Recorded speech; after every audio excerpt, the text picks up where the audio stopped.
Live from the Monroe Civic Center in Monroe, Louisiana. It is time for a Friday night edition of Columbus River Dragons hockey.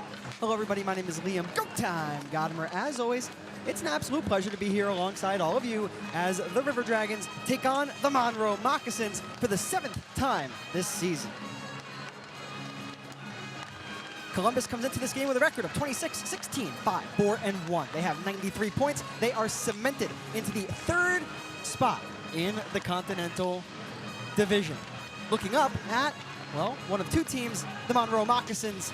They are 33-9-7-3-0. They have 112 points, still very much alive in their chase to grab the division crown.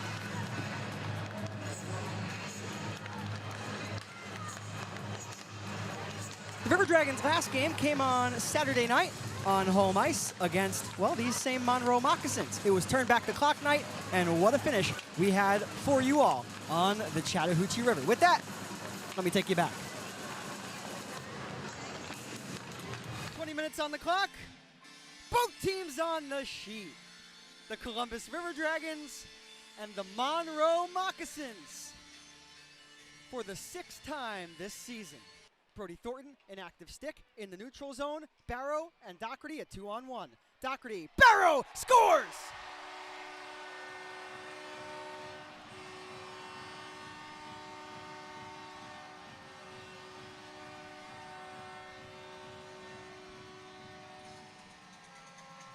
Two minutes and 33 seconds into the game. Scott Doherty and Tyler Barrow team up on the first marker of turn back the clock night.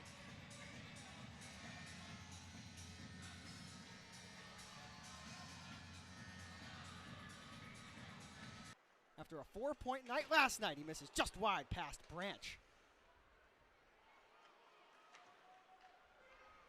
But the Moccasins, aggressive, shorthanded. It's Ballant after a hat trick last night, and Babin got his glove up. Oof. If you're just joining us, the score is 1-0 River Dragons. The goal scorer, Tyler Barrow. No player in the Federal Prospects Hockey League has more goals than him. As Thornton scores! Boy, does he have a wrist shot. That was a riser. It caught the top shelf. I'm not sure if it deflected off a Branch or not, but it certainly went into the top shelf. But that was a ripper for a wrister for Thornton, and now he's got his 2nd goal in as many games. The fire starter of the night gives the River Dragons a 2-0 lead with 11:29 to play here in the first. Mott and Thornton. There's Jemayev checking his man up along the near side boards in the O-zone. Here's more, the stuff-in try, and Branch slid over in the nick of time. How about Chris Branch standing his ground there against the big-bodied Kyle Moore. Hunter, right dot. Barrow, the league leader in goals and points. Hunter, the league leader in power play goals. They score! How about that, huh? Storjohn, here he comes. Branch watches that puck deflect off of the skate blade of Barrow, and he'll smother it. One-timer, Hunter scores! A real ripper from the point, my goodness. I was just about to say, there's a lot of open ice out there, 4-on-3, and Hunter just bangs one in from the point, and I mean, just a bullet of a shot. It takes the River Dragons, but 6 seconds to beat Branch for the 4th time tonight. So Asp onto the tape of Pick. Pick from the right to the left. That's a tape-to-tape pass. Mo scores. That's a shot and a half right there. Got right by the upper elbow part of Babin and is able to beat him. And like you say, here you go.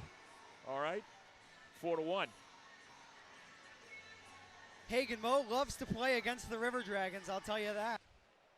Thornton from behind the net to the front. Oh, Jemayev sent it wide of the near post.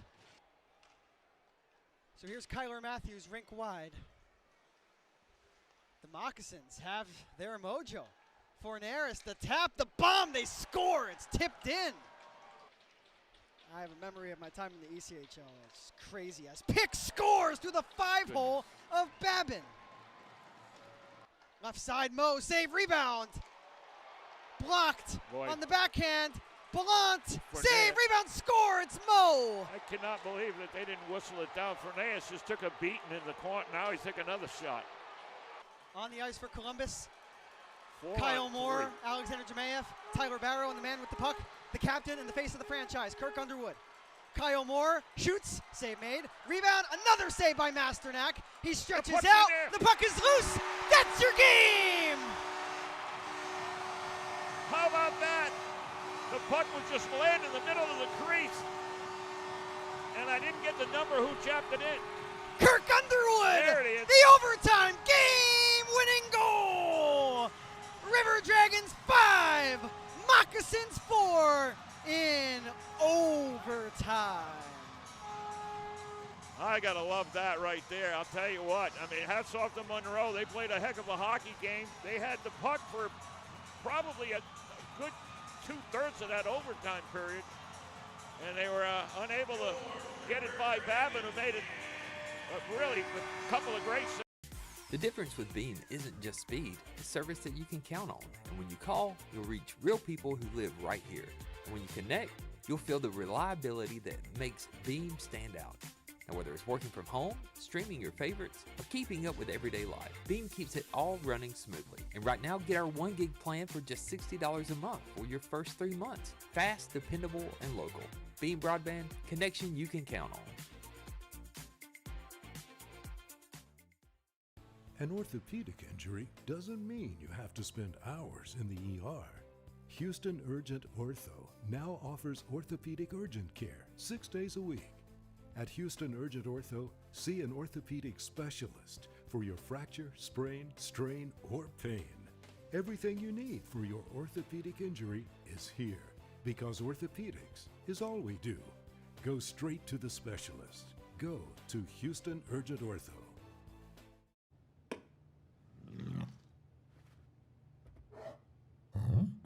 You're not the only.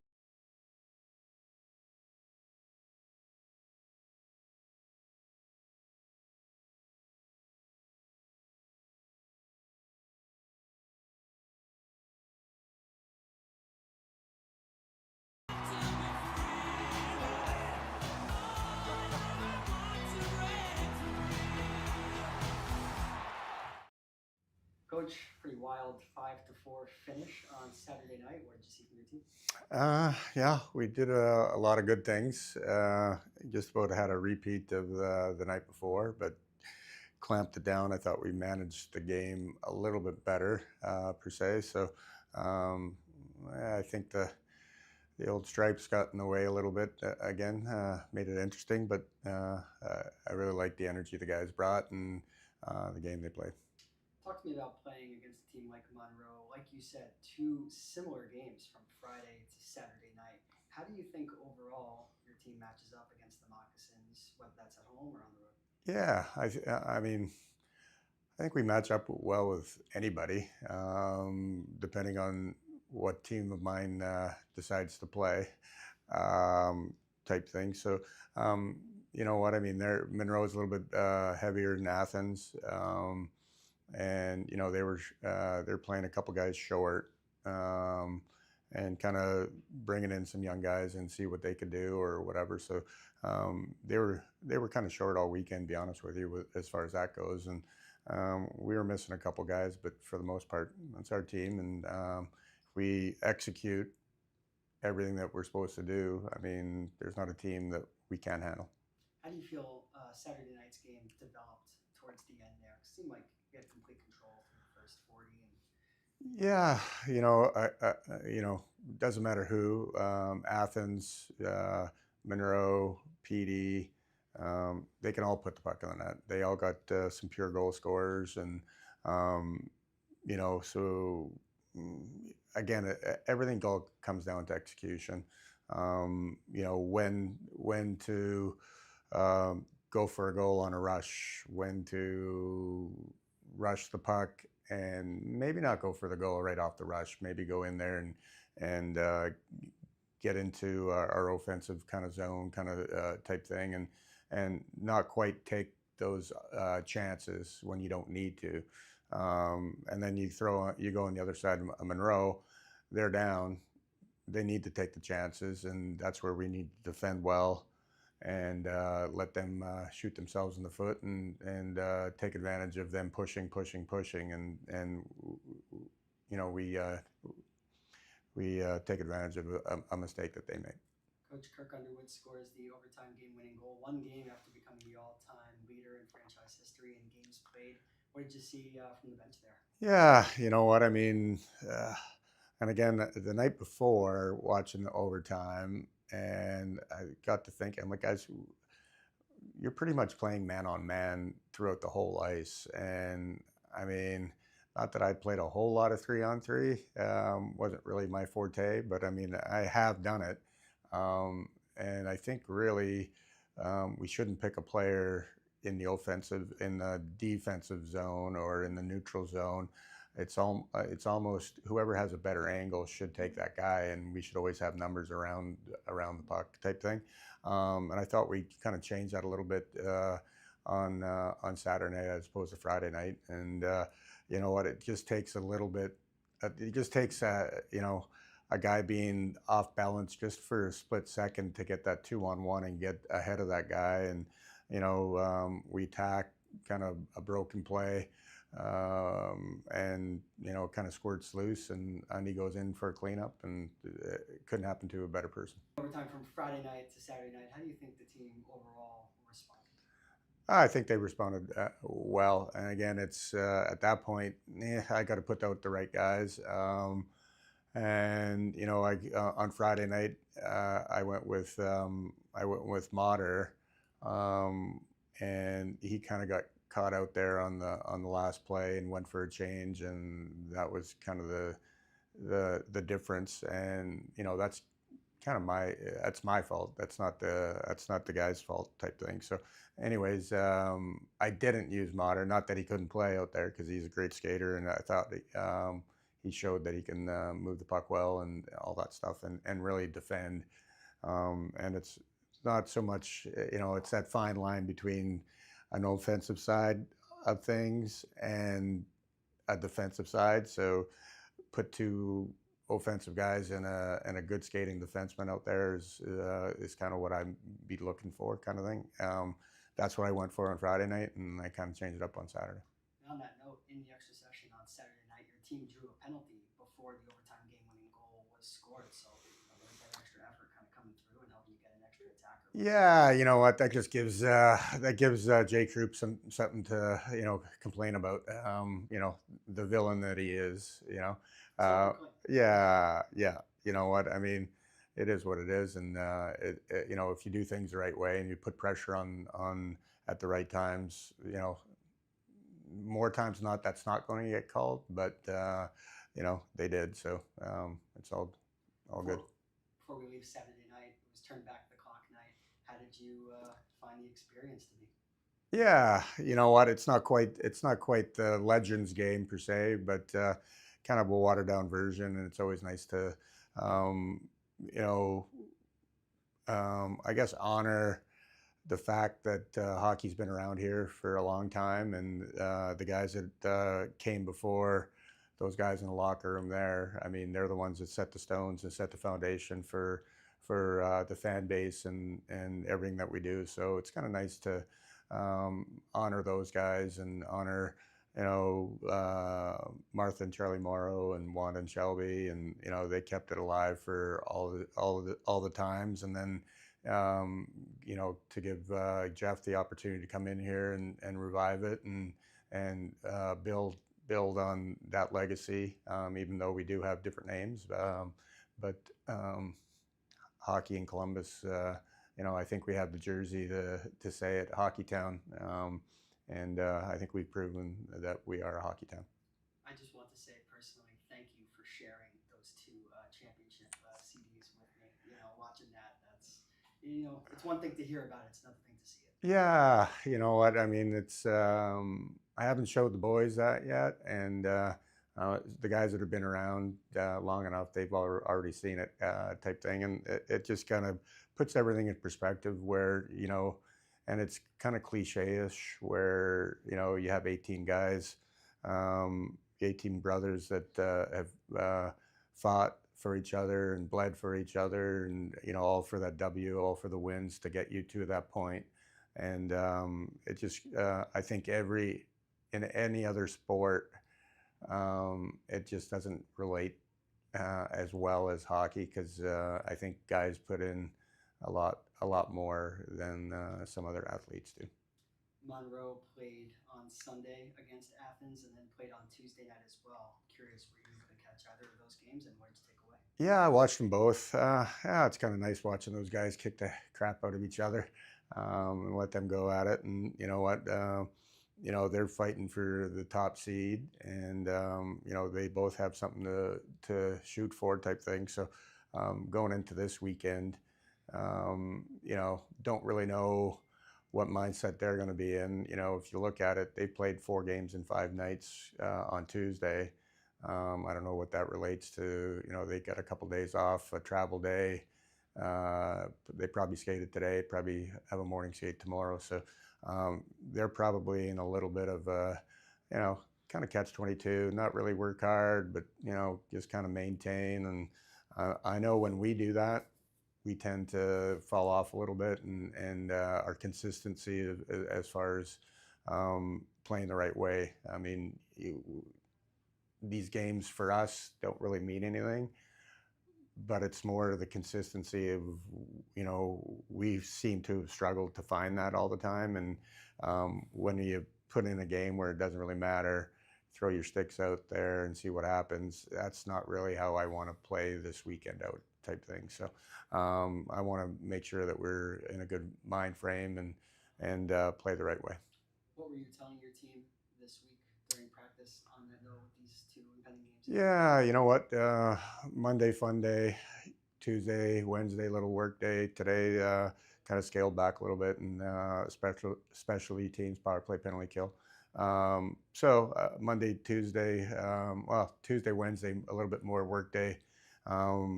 Working on stuff that we need to work on as far as backtracking, and working hard on the back check, and always having numbers around the puck, type thing. So, Seen Trevor Babin get a few starts in a row here. What's your mindset in terms of the goaltending? How's Rosie doing? yeah, Roy's good. I mean, not that Roy's been playing bad or anything like that. I think when it's come down to it, I think Babs statistically has better numbers than that, and not that.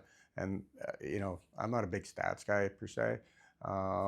And if I look back at the games that we played, we went through some stretches where, we only had Roisey, and he got hung out to dry a few times by our play, our inconsistency, this and that, between injuries and all that stuff or whatever. So I mean, I think that's kind of skewed, but I mean, I think it is important to try to get everyone kind of rolling and going. So it might be Roisey the rest of the way, or Babs the rest of the way. I'm not sure, but we'll play it by ear. How's Mike Wynn doing? Winter's good. He could have played this past weekend, and I just wanted him to be, more closer to 100% than an 85, and something bad happens, and now you lose him for the rest of the year. Cody Wickline took a puck to the face on Friday night. You have an update on him? Yeah, don't foresee him being in the lineup this weekend, and I know he had appointments this week, and I think he might have had surgery, so we'll see how all that portrays.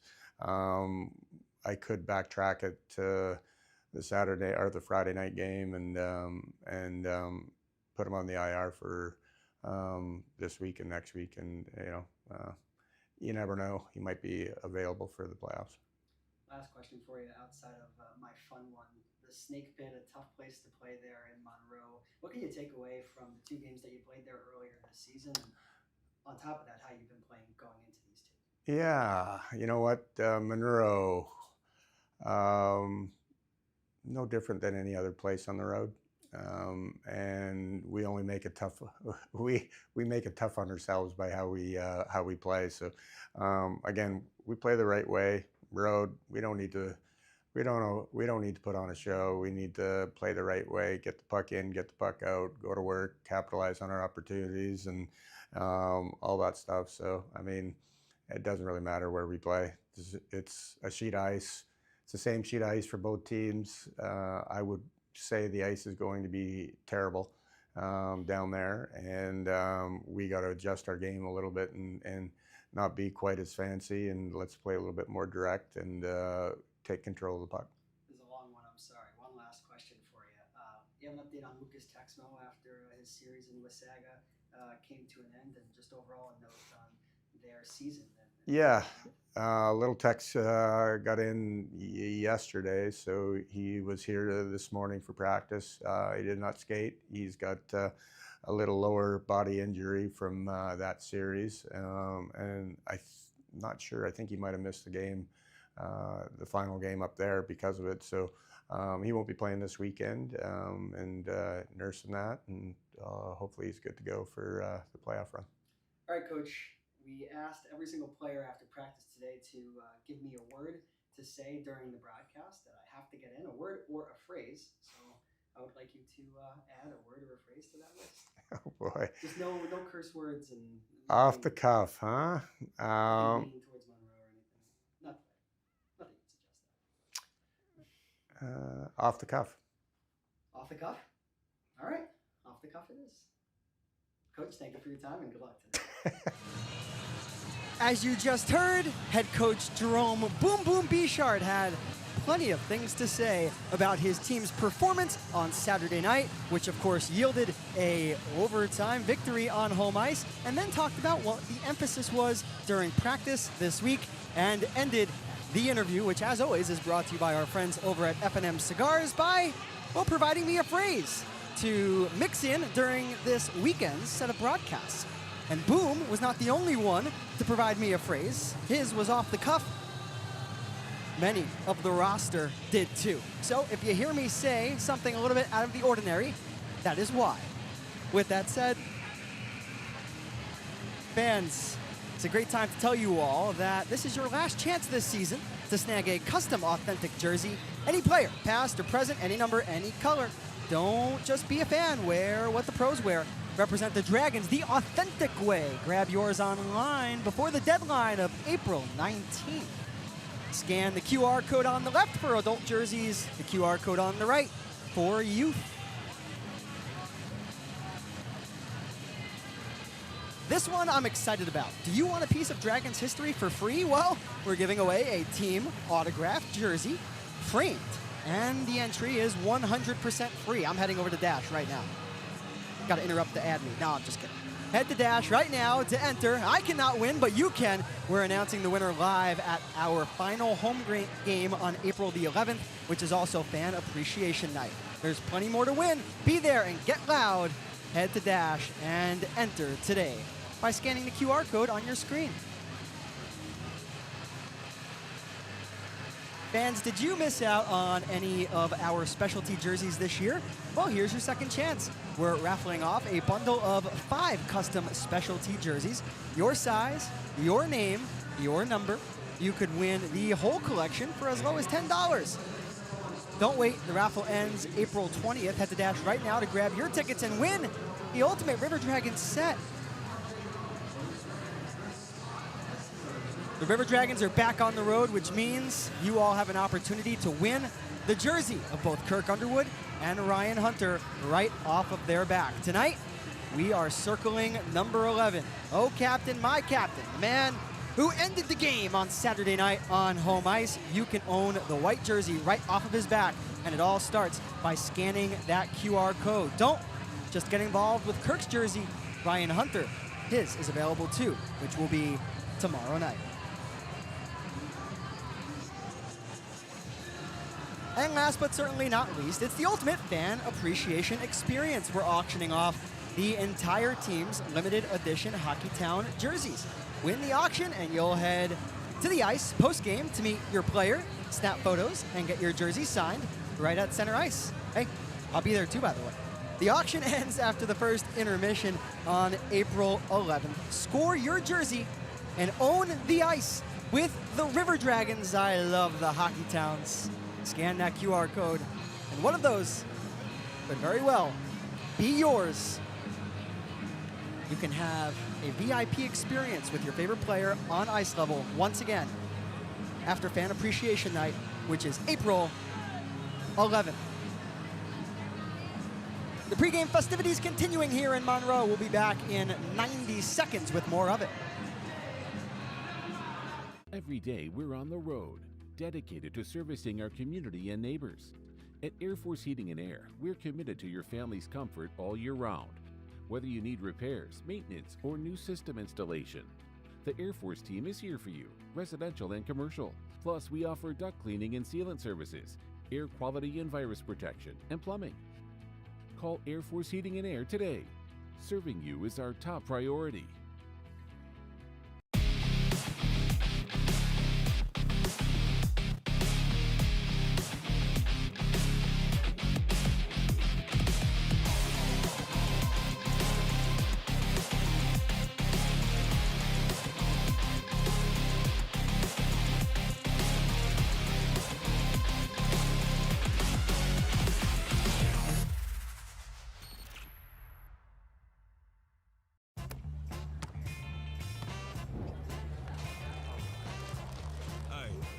Playing for an ultra?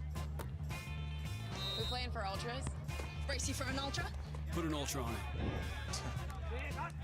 Don't forget, there's ultras on the line. Woo! I didn't.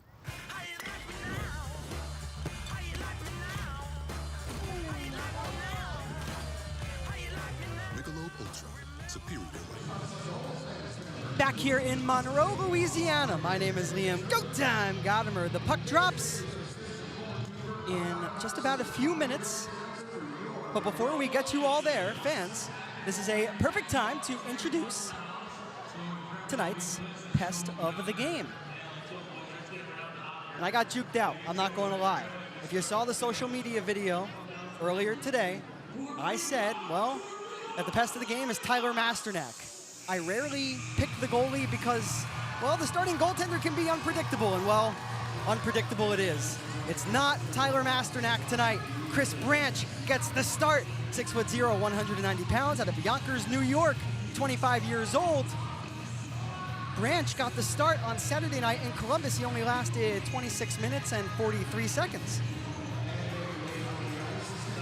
Special thank you, as always, to our friends over at Cook's Pest Control for providing our pest, Chris Branch, the netminder. And with a pest of the game, how about the fire starter of the night? And how do you combat a pest that is a goaltender? Well, a fire starter that's a goaltender. It's Tyler Roy, who wears number 35 out of Brighton, Michigan, 17-9-1. His last appearance came on March 14th against the PD Ice Cats. He's back in the crease this evening.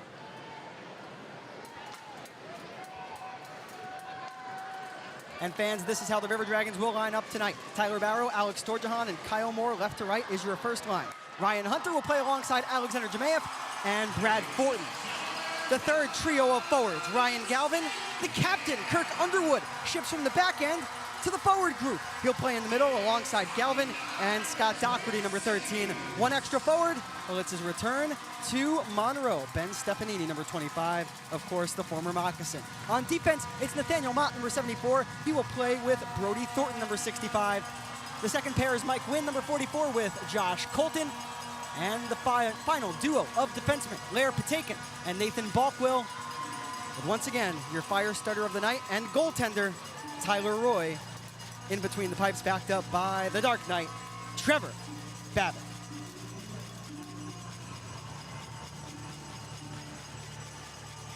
Real quick, before we get going, here's the out-of-town scoreboard brought to you by our friends over at Zelmo's Zippin'. What's going on around the Federal Prospects Hockey League? The Port Huron Prowlers, they're taking on the Binghamton Black Bears in Binghamton. The Indiana Sentinels, well, they're on the road tonight at the Aikens Ford Arena, taking on the Rock Lobsters. I know the Moccasins are keeping a keen eye on that game. Danbury is visiting Watertown. The puck drops at 7:30 on that one. The PD Ice Cats and the Twin City Thunderbirds. This could very well determine who skates away with the fourth and final playoff spot in the Continental Division. The Next game going on is the Blue Ridge Bobcats. They are taking on the Biloxi Breakers. It's an entirely new roster for the Biloxi Breakers. Crazy times over there. One final game to tell you all about. The Baton Rouge Zydeco and the Topeka Scarecrows, Baton Rouge on the road.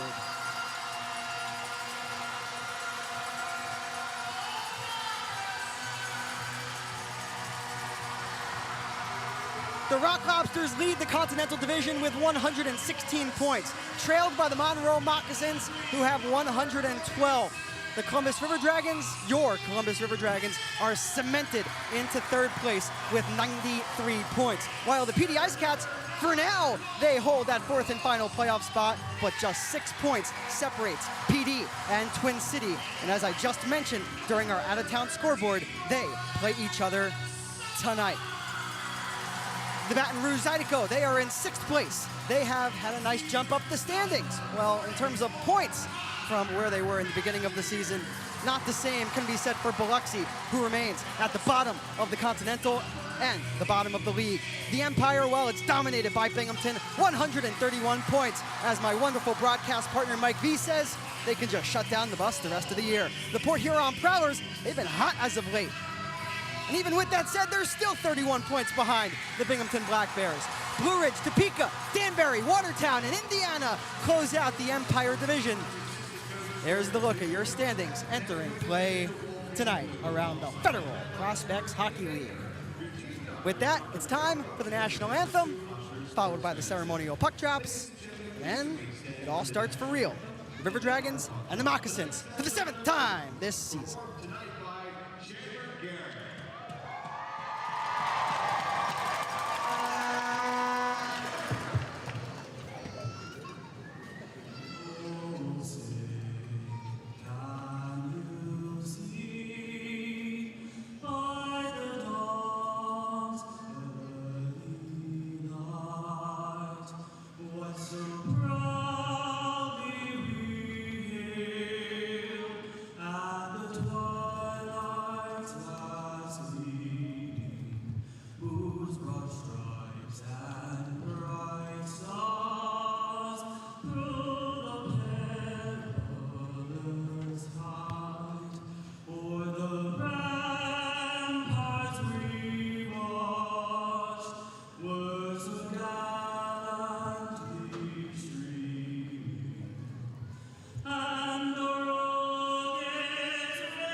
20 minutes on the clock, both teams on the sheet. The Columbus River Dragons and the Monroe Moccasins for the first of back-to-back meetings this weekend in Louisiana. Hello everybody, my name is Liam Gotimer here with you in this first period, which as always is proudly brought to you by our friends over at Chick-fil-A in Midland. Your River Dragons will skate from right to left. The club is wearing their white uniforms with the teal and black letters and numbers along the back and on the sides. As we take a look at the starting goaltender tonight for your Dragons, that's Tyler Roy, number 35. The Moccasins will attack from left to right. They wear their black uniforms with the black and brown letters and numbers along the back and on the sides.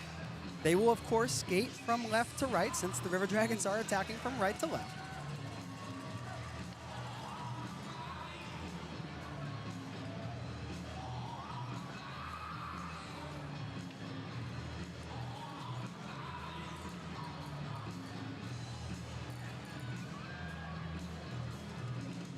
Columbus will open up with the captain, Kirk Underwood. He'll play alongside Ben Stefanini and Scott Doherty. On defense, it's Brody Thornton and Nathaniel Mott. In goal, it's Tyler Roy. It's Kirk Underwood against Carlos Forneris at the center ice logo. The puck has been dropped. The River Dragons take possession. We are officially underway. This is Liam Gotimer saying, it's go time on tonight's game. So here is Nathaniel Mott. He wears number 74, getting the start for Columbus tonight. Scott Doherty will let it rip from the right circle. Already a test for this evening's pest of the game. Number 41, the goaltender for Monroe, that is Chris Branch. On the attack for the first time in tonight's game, it's Monroe and it's Brad Summers.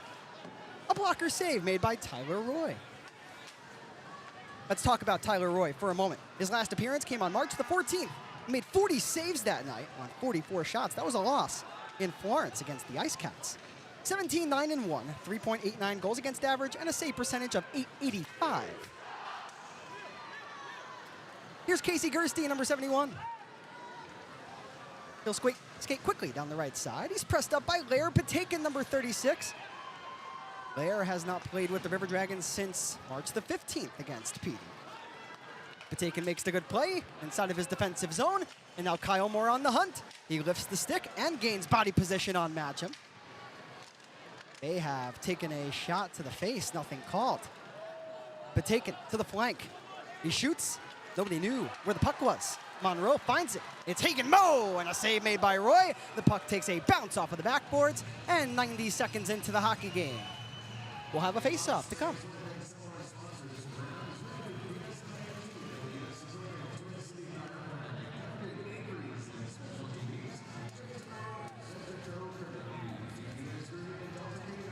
The River Dragons enter tonight's game with a record of 26-16, 5-4-1. They have 93 points. They, of course, won their last game in overtime victory.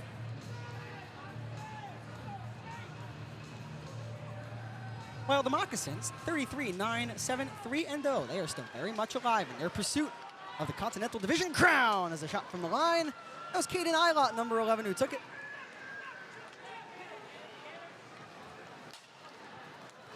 On the rush, Brad Fortin, who wears number 61, left wing side.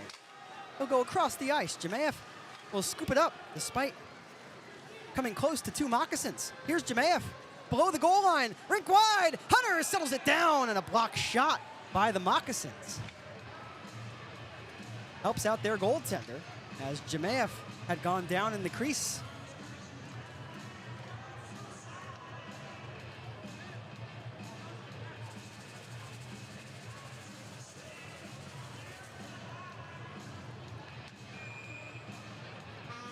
Chris Branch, the starting goaltender for Monroe. He wears number 41, 6'0", 190 pounds, out of Yonkers, New York.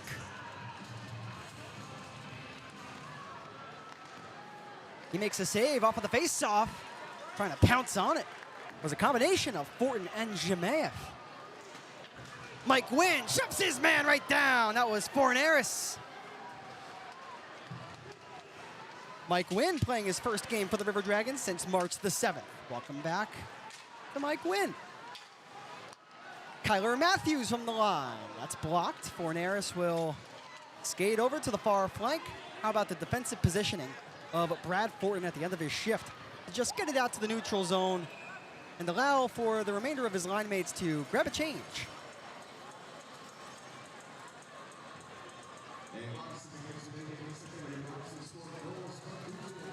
The River Dragons tonight are without Cody Wickline, number 10, who was just put on injured reserve. Wishing him the best for Cody, who of course took a puck to the face last weekend on home ice.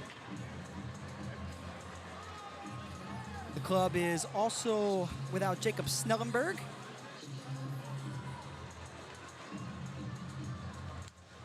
Lucas Texmo, Skate Scaldi, who's serving the final game of a suspension. Yaroslav Yevdokimov.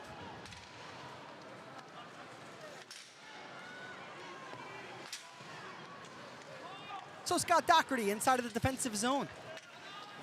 He'll get a lift onto the biscuit. Kyler Matthews has to make a quick decision, and he does. How about Mott standing his ground onto Isaiah Frankel?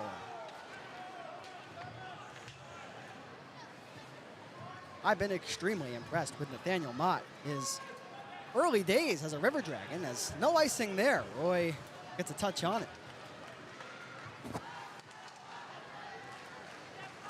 To the captain, Kirk Underwood. Playing up front really for the first time, I believe, since the opening weekend of the season. Here's Casey Gerstein. Right dot, it hit a body. Hagen Moe tries to one-hand it to himself through the legs of Balkwill. He does, but how about the captain coming back and assisting his former defensive partner, not paired up tonight.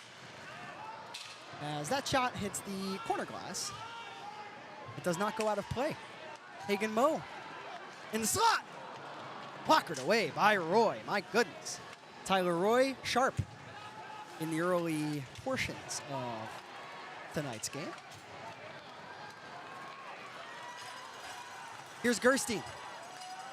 His dish read exceptionally well by Moore. He had Barrow at the offensive blue line and missed him. Branch called for an icing. He's not going to get one.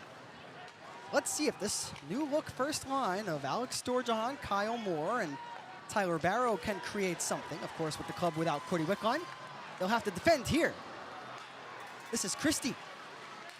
Asp. What a save made by Roy. Balsamo was on the doorstep, and Roy just got a piece with his skate blade. Oh, my. Here's Balsamo again. A lot of room to operate. They tap it home.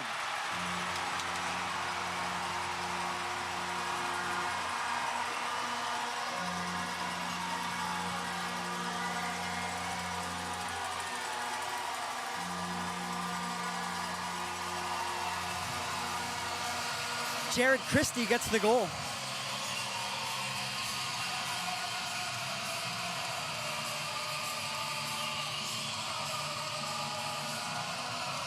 Christie scores his team leading 33rd goal of the year.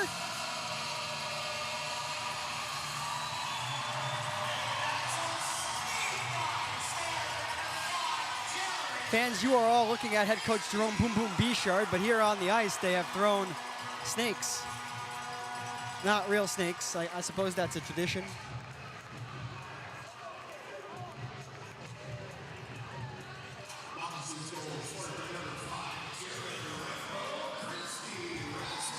Tyler Roy simply sensational early on here.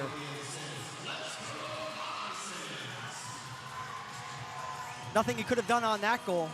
That was Balsamo in the slot. And all Balsamo had to do was pass the puck to the back door, and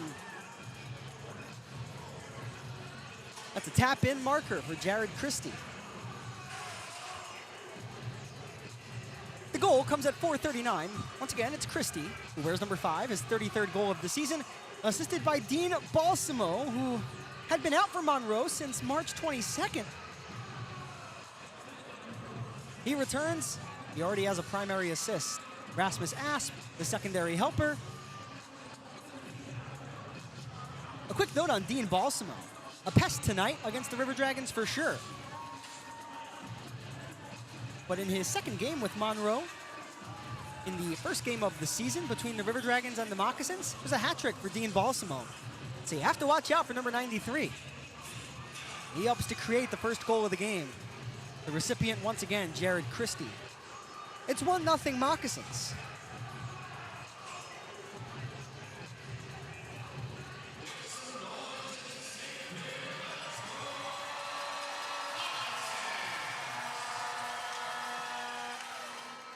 Head coach Bichard will throw out Alexander Jemayev, Ryan Hunter, number 88, Brad Fortin, number 61, Nathaniel Mott, and Brody Thornton. So Jemayev, he'll take a hit at the boards right next to the Moccasin bench. Thornton onto the tape of Fortin. That's a tongue twister. Matthews lays it on back for Dorsey. And now on the rush, the forwards here for Monroe. This is Pick, who was impressive in Columbus. He surrenders the puck to Nathaniel Mott. He and Brody Thornton will go D to D. Those two played together at Adrian College. That being Brody Thornton and Nathaniel Mott. They won an ACHA national championship. Cornerstones of that blue line, in fact. know how important that is when you have a player in Nathaniel Mott who comes to join the blue line towards the end of the season to immediately have chemistry with one of your blue liners and one of your mainstays on the blue line, might I add. Galvin got it to the front, but Monroe did real well to protect their net. As we have an offside at the line. That'll be on Columbus. Let's head to immediate timeout. It's 1-0 Monroe. Jared Christie has scored the goal.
We are 5 minutes and 55 seconds through the opening period of hockey in Monroe, Louisiana.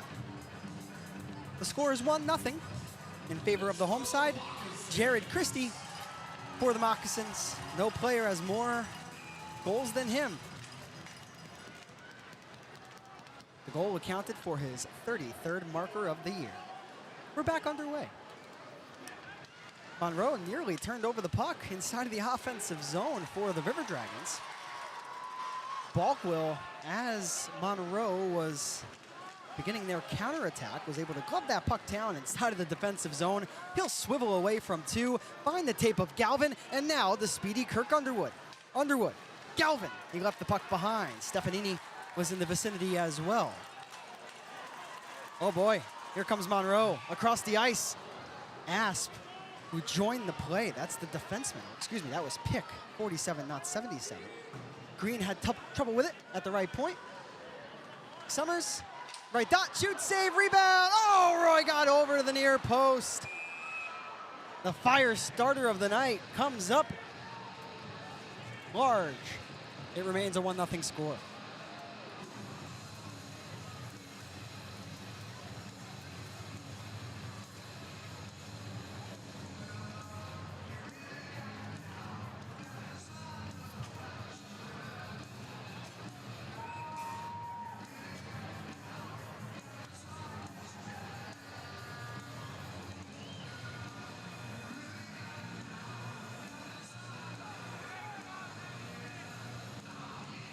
The net put back into position. Tyler Roy comes back into the crease. It's an interesting looking face-off circle, is it not? Face-off won by Monroe, but Caden Eilot had an issue with the biscuit. Here's Barrow, and Branch closes the pads. It was a big rebound given up by Chris Branch on a shot that didn't have a lot behind it. That should be an indication to Columbus to shoot from anywhere. Of course, this is a goaltender that the River Dragons knocked out after taking just 12 shots on him the last time these two teams faced off. Branch went 8 of 12. He was pulled after 26 minutes of game action. Barrow at the top of the zone. He'll chop it in to the left wing corner. Eilot back on it. Eilot D to D. Matthews through the middle. Balsamo deflects it over to the left wing side. How about Brody Thornton, though? The defensive play, and now Tyler Barrow, number 8, will speed in. Barrow will dangle past the stick of Dorsey. He'll ladle it behind the net, allow Thornton to join, and now Brad Thornton. He centers for Barrow, who knocked it out of midair, and Branch made the save. Now that's baseball.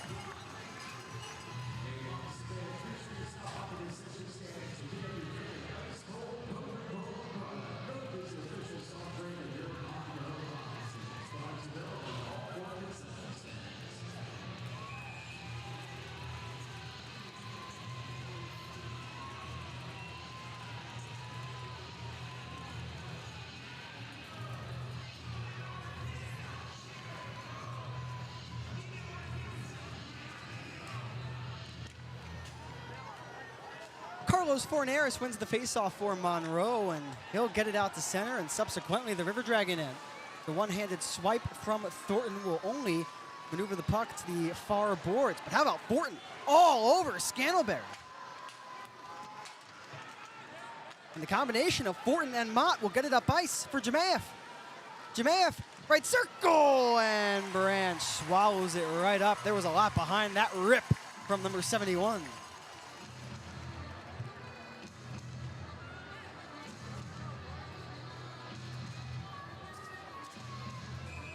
That was a sizzling shot from Jemayev.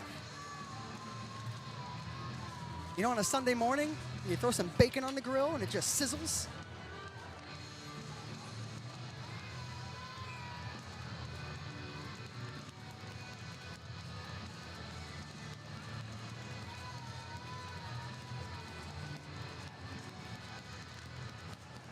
Jemayev wins the faceoff. Mott uses his reach to keep the puck into the O-zone.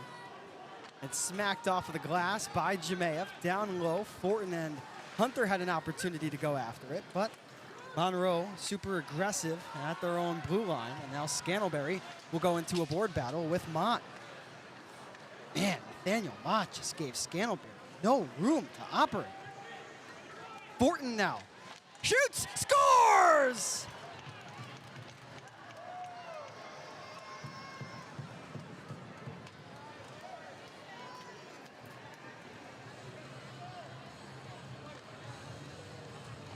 Brad Thornton now has 3 goals in 4 games as a River Dragon.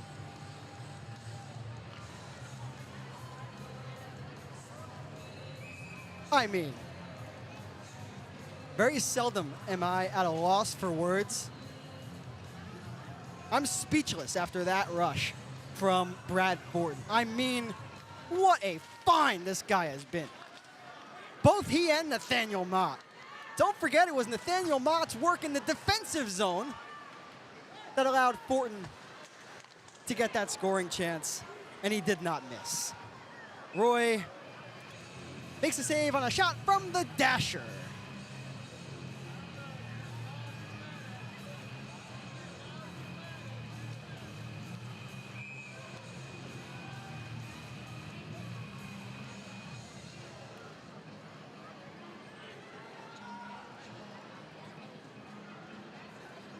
Brad Thornton's first weekend on home ice, he had 5 points, 2 goals, 3 assists.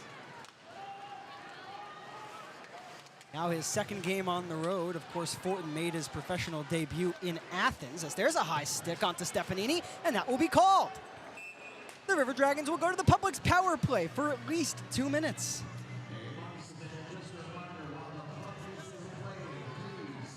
Going to the penalty box, who is it? Hey, Isaiah Frankel, take a seat.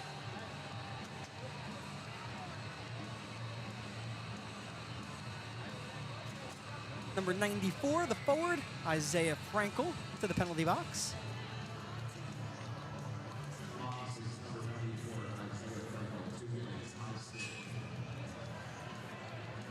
Just 2 minutes, no blood drawn. On to Stefanini. And these two teams faced off on Saturday night. The River Dragons scored twice on the power play. Kyle Moore first, Ryan Hunter second. Face-off win for Storjahan. That's a good start. Barrow, Moore, Storjahan save. Puck comes out past the stick of Hunter. Barrow. Left flank, Storjahan. Kyle Moore, near side corner. Rearing back is Barrow. Moore sent it there, read exceptionally well by Pick, who will fling it down to Roy. The power play, as always, brought to you by our friends over at Publix. Columbus operating at a 26% rate, while Monroe on the penalty kill, 85%. So Kyle Moore, number 15, the forward out of Charlotte, North Carolina, the 4-year River Dragon. He gets the puck to the side of the net. Hunter, right circle, plays catch with Barrow. And a stick in the passing lane for the Moccasins. That was the goal scorer, Christie. Hunter will re-enter. He waits. Patient with the puck is number 88. Zipped by Moore. For Colton, who was waiting at the line, more frustrated, he whacks the end boards after missing connection with number 5. Colton's got it back with some time and space. Tyler Barrow, shadowed by Fornaris. He'll throw the puck up through the middle of the ice. Jemayev will body off one, cut in over the attacking line, onside. Hunter still on the ice, will shoot. Hit the mesh. 25 seconds remains on the penalty to Isaiah Frankel, a minor for a high stick. The Houston Clinic Sports Medicine Team, the only physicians in the area with advanced certification in orthopedic sports medicine, treats sports injuries with innovative techniques. The Houston Clinic has helped nearly 1 million athletes live without pain. Imagine getting back in the game. Imagine the best game of your life. The Houston Clinic Sports Medicine Team. Columbus, it's time to show your pride with official River Dragons merchandise. Every piece lets you take Columbus hockey with you wherever you go. Stand with your team, show your colors, and bring the energy of the ice to your everyday. Get your River Dragons gear today and wear your loyalty to your club loud and proud. Let's go Dragons! 9:02 left to play here in the opening frame of hockey. My name is Liam. Go time, Gotimer. It's 1-1. The goal scorers, Jared Christie first, Brad Fortin. The response, Columbus on the power play for another 25 seconds. Alexander Jemayev takes the faceoff at the right circle. Jemayev playing in his 36th game of the season, 13 goals, 19 assists.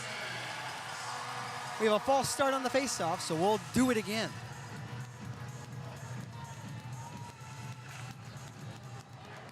Jemayev didn't even try on that faceoff, perhaps thought that it was dropped unfairly once again. The linesman didn't want to hear it. Very seldom do you see that. Usually the linesman will drop it one more time if he doesn't see one of the two players engage. Jemayev takes a stick up high now. That'll be called.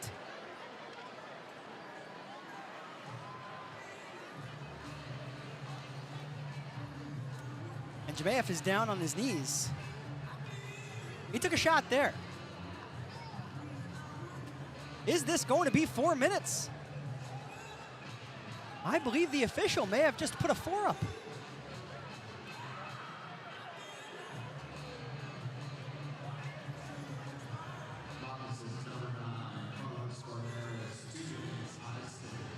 Just 2 minutes. Oh, it is 4 minutes. I got it right. PA guy got it wrong. Come on now. And they have 2 minutes on the board. You're confusing me now, Monroe. What is happening? Well, we will just have to wait. I could have sworn I saw a 4.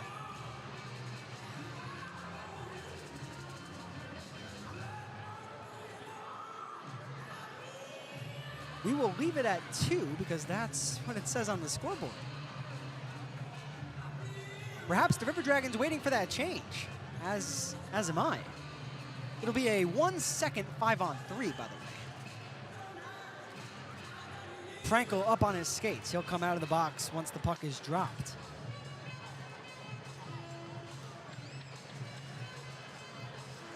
It is 4 minutes. Never doubt yourself, my friends. So Columbus will skate 5-on-4 for the next 3 minutes and 55 seconds. Frankel comes out of the box and goes off for a change. Dumped down by Monroe. You didn't score on your first power play, but you already have a goal in this period and you have a lot of time up a man. So Alex Storjahan, his pass collected by Kirk Underwood, but the linesman read it as an offside.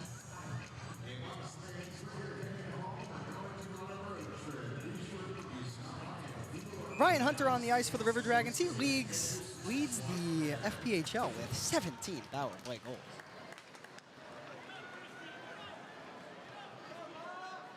Roy out of his cage. Storjahan picks up the puck on a 19-game point streak. Alex Storjahan. Rink wide, Tyler Barrow will scoop it up behind the net. Tyler Barrow, number 8, on a 20-game point streak. Those two just work in tandem. Kyle Moore, high slot. He'll weave to the right. Wait for Colton to come onto the ice, which he does. Storjahan will switch places with Moore. Colton at the blue with 2:50 of power play time to go.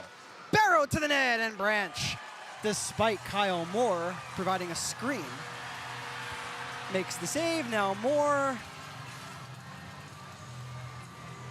and Corson Green.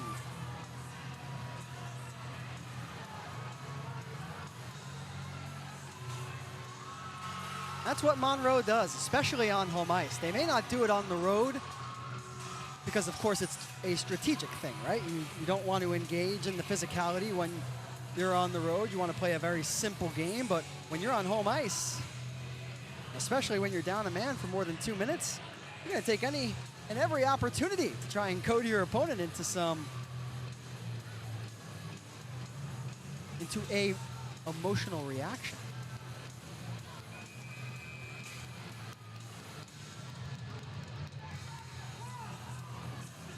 It'll be Jemayev Fortin, the goal scorer. Jemayev kicked out of the dot. Fortin comes in, and he wins it. Jemayev. He and Fortin will switch. Fortin's side of the net. He had Doherty in front. We have a stop, despite Brody Thornton having possession. The net came dislodged, I believe.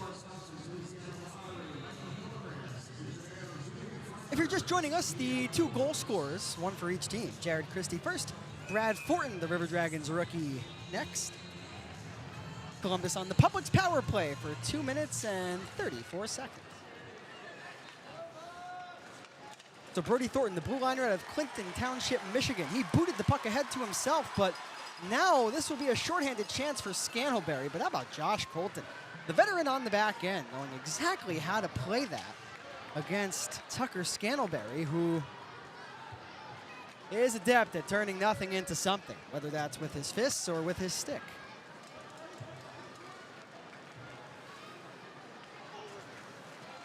Colton will direct traffic. Brody Thornton over to the far side. Brad Fortin in a similar spot to where he scored earlier in the period. He still tested Branch. Doherty. Fortin. Off of the pass from Colton. Save, rebound, score! Jemayev!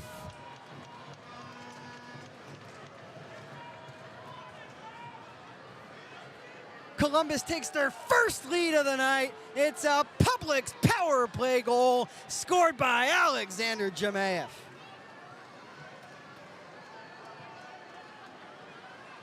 Oh, how sweet it is.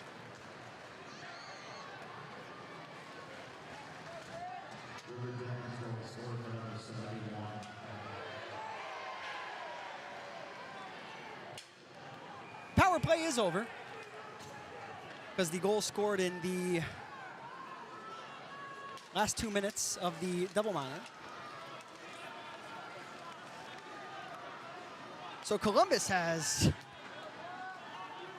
flipped this game right around. We still got a lot of time left to go. But it's important, though, after losing both games in early January against this same opponent in this building, to come back here at the end of the year and prove to yourself that not only can you win here, you can handle the pace of play from start to finish. And despite one momentary lapse where Balsamo and Christie got lost in coverage, it's been all River Dragons tonight.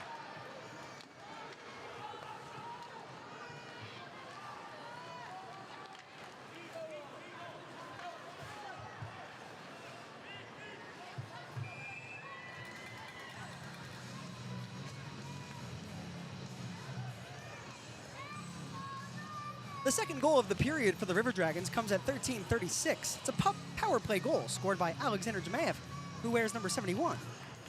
For Jemayev, that's his 14th goal of the season. Brad Fortin now has a goal and an assist in this frame. He receives the primary helper on Jemayev's goal. The secondary assist to Josh Colton, number 5. Colton adds another point to his leading tally among blue liners on the River Dragons in points produced.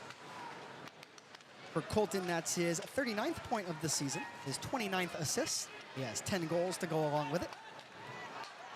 Christie, the chop and the chase. You have to watch out for number 5. As a save made by Roy, rebound. Oh, Gerstein put it through the crease despite having a wide open net. And he can only stand in disbelief and frustration that he did not put that puck into the back of the net. And I'm looking at it, oh my goodness, on the overhead. He had the whole net to shoot at and still missed.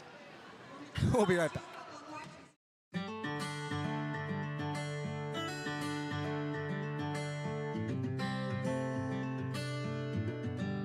It doesn't get an off day, does it?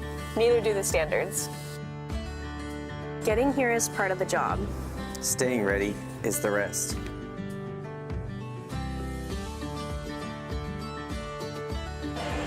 Ice looks good today.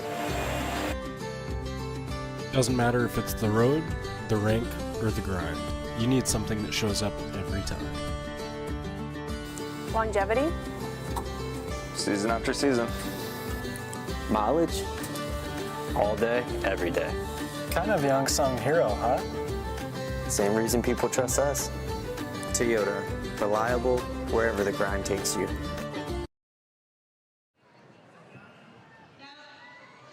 Welcome back to the River Dragons Broadcast Network. My name is Liam Gotimer here with you in Monroe, Louisiana. Columbus with a 2-1 lead. They have a goal at even strength. They have a goal on the power play. They are out shooting Monroe in their barn 9-7.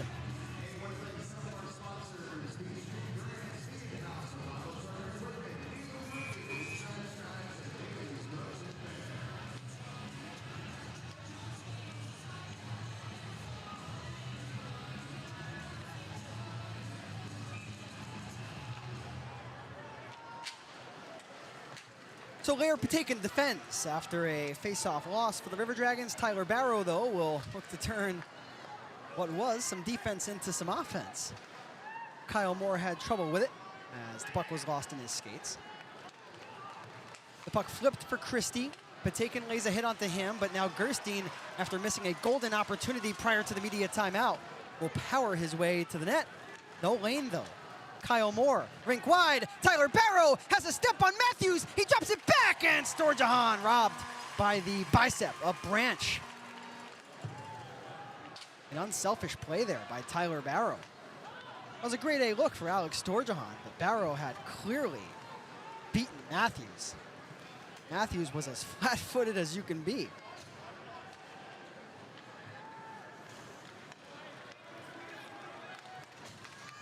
There's a neutral zone takeaway. This time it was Brad Fortin. But in the right place at the right time was Corson Green. Columbus will whack it over to the near boards anyway. And Wynn will funnel it up north for Hunter. Hunter and Fortin. They had it inside of the offensive zone for a moment, but now Summers checked by Wynn. Here is Frankel. He lost possession. There's a penalty on the River Dragons. It's a makeup call. I don't mean a makeup call. I mean 2 penalties called against Monroe already in this period. You knew the next one was going to go against the River Dragons. And Isaiah Frankel,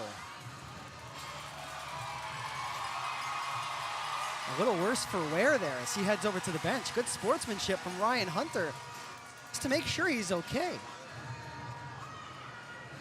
You gotta love it, really. These 2 bitter rivals, of course, with the emotions that have probably come to fruition over what transpired during the games in Columbus. Ryan Hunter still looking out for his fellow player. I love it. I really do. Shout out to Huntsy. And Frankel didn't look too good after taking that hit from Mike Wynn. So we'll keep an eye on number 94.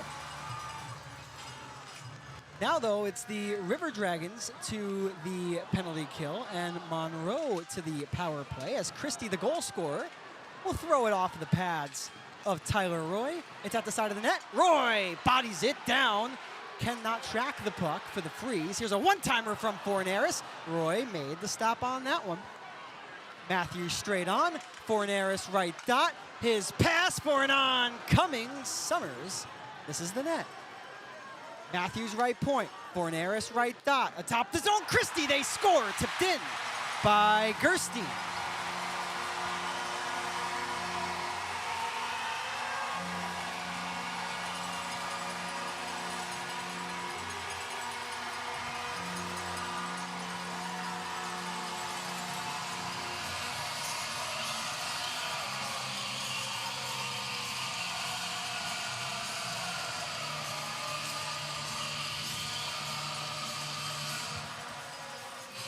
It was an elbowing call to Mike Wynn.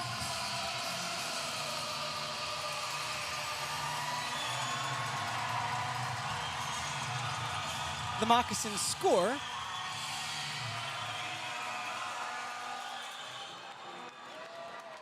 On the power play. Just seconds after it began.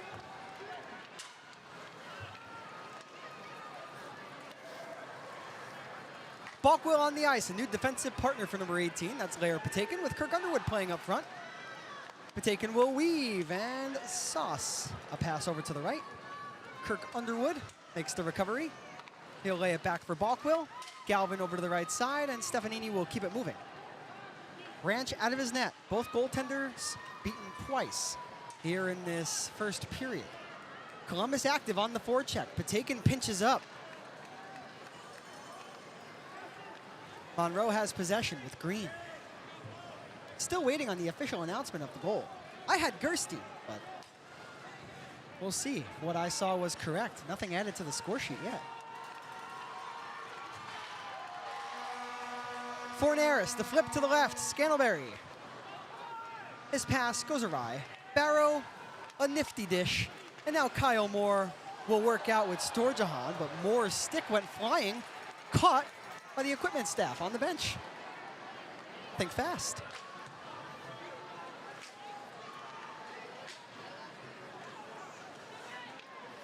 Moore inside of the defensive zone. He'll stop it down with his closed skates. Move it over to the far boards where the Moccasins will go D to D. It's Colton Gherkin, number 2. Barrow in the O-zone, had the one-handed to himself. Moore got his skate in the way on that clearing attempt. And Colton did keep the puck into the offensive zone by being active at the blue line and beyond. With just 80 seconds to play here in the first period. Slap shot, Scantlebury. Hit the backboards. That was a howitzer. Barrow now fires on, and Branch makes the save, and he did not look too confident that he had that puck fully in his grasp. The Barrow can beat you from out there. Not many players can, but the skill of number 8 certainly is possible. Let's see if Columbus can light the lamp in the final 64 ticks of the period.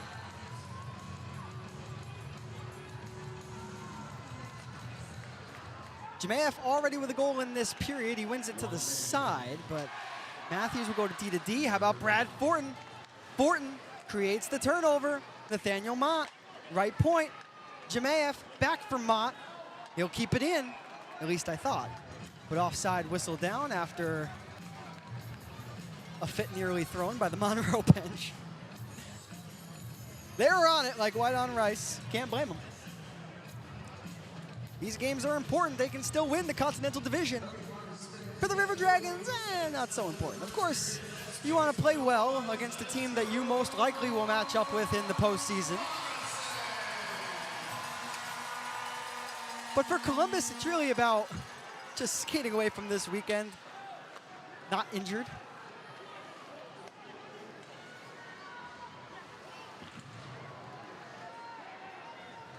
Because Columbus cemented into that third spot in the Continental Division. But as we saw last year, Columbus played real well down the stretch against Athens, and that proved to pay dividends in their series against the Rock Lobsters as Brody Thornton on the backhand and Branch with the collarbone. Hunter on the follow-up. How did that puck stay out? Oh my. 10 seconds left. Hunter will have to settle it down in the neutral zone, and he will allow the final 5 ticks to come off the clock. The first period is over. The River Dragons with 2 goals. The Monroe Moccasins with 2 goals. A special thank you to our friends over at Chick-fil-A in Midland for presenting the first period of hockey in Monroe.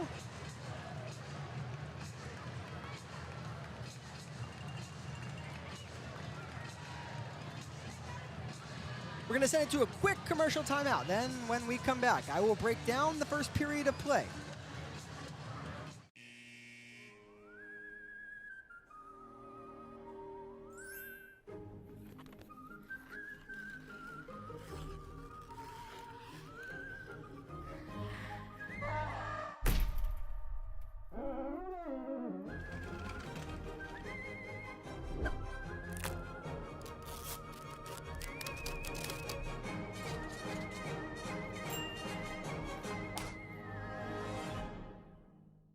Every day we're on the road, dedicated to servicing our community and neighbors. At Air Force Heating and Air, we're committed to your family's comfort all year round. Whether you need repairs, maintenance, or new system installation, the Air Force team is here for you, residential and commercial. Plus, we offer duct cleaning and sealant services, air quality and virus protection, and plumbing. Call Air Force Heating and Air today. Serving you is our top priority. Sorry we're late. Runs in the family, right? Who are you? Simple. We get inside, find the cooler, fill it with Pepsi. Isn't that breaking and entering? No, it's just entering. I'm not seeing a cooler. No problem. That pool's for us. There's no lifeguard.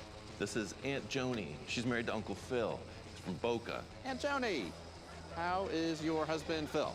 Dead. But I'm very much alive. I don't quite know. Can I help you with that? Oh my gosh, thank you. To Will and Diane, you go together like Pepsi and hot dogs. Oh, that's so us, babe. Pepsi, I'm not needed here. Have a great party, guys. That really is the perfect combo. Are your friends in the blue Pepsi truck coming over too? Abort! I'm not sorry for bringing flavor!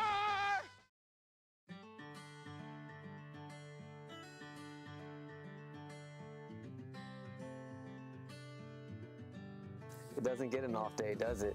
Neither do the standards. Getting here is part of the job. Staying ready is the rest.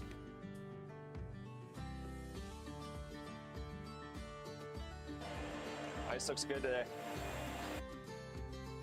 Doesn't matter if it's the road, the rink, or the grind. You need something that shows up every time. Longevity?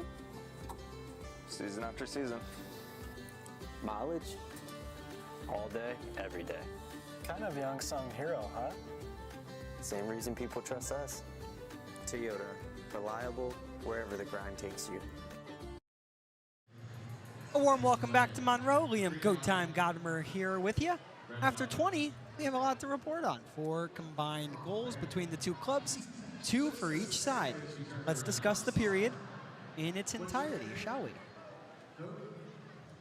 The first goal of the game was scored at 4 minutes and 39 seconds of the first period. It was Jared Christie, number 5. The leading goal scorer for Monroe, 32, entering tonight's game. That one is 33rd. The assist to Dean Balsamo, who wears number 93. Balsamo previously played against the River Dragons in just his 2nd game as a Moccasin. He had a hat trick. That was on January the 2nd, one of 2 games in which Monroe defeated the River Dragons by quite a large margin in this building. The secondary assist went to Rasmus Asp, the Swedish blue liner, who wears number 77. This play was all created by Balsamo, who had the puck in the mid-slot, and the River Dragon, who was defending the net, was caught in between. Do I try and block the shot? Do I play the passing lane? And, well, Balsamo elected to dish the puck off to Christie, who had an easy backdoor tap-in to open the scoring once again, 4 minutes and 39 seconds into the game. The Moccasin goal was scored at even strength. The River Dragons' goal to even the score at 1 was also at even strength, and it was unassisted. This one should, quite frankly, go on the highlight tape of Brad Fortin. You talk about being shot out of a cannon from the defensive zone to the neutral zone, then to the offensive zone, and then tickling the twine just like that. It left me speechless up here in the booth. Go back and watch it. The goal came at the 8-minute and 54-second mark of the first period, and it tied the game until, well, the 13:36 mark of the period, where the River Dragons would convert on the Public's power play. It would be Alexander Jemayev, number 71, assisted by Brad Fortin, number 61, who of course opened the scoring for Columbus tonight, and Josh Colton, number 5. For Jemayev, the veteran out of Creston, British Columbia, in his 36th game of the season, scores his 14th goal.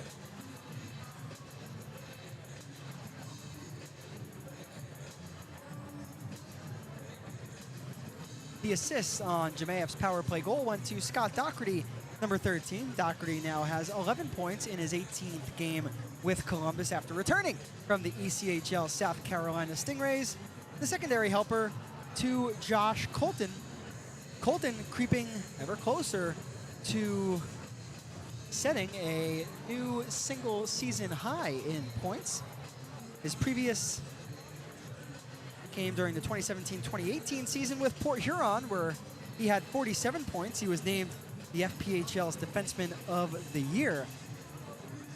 He already has an assist this evening. Once again, secondary helper on Jemayev's goal.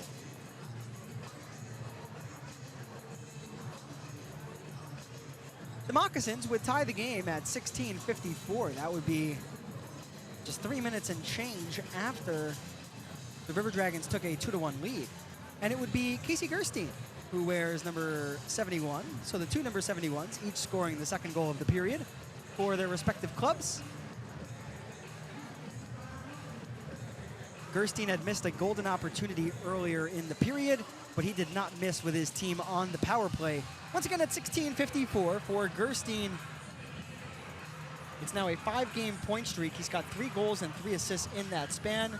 The forward out of Markham, Ontario, a +22 this season. With the Moccasins without Yanni Liarakos, they are leaning heavily on number 71 to provide a lot of that punch and that scoring.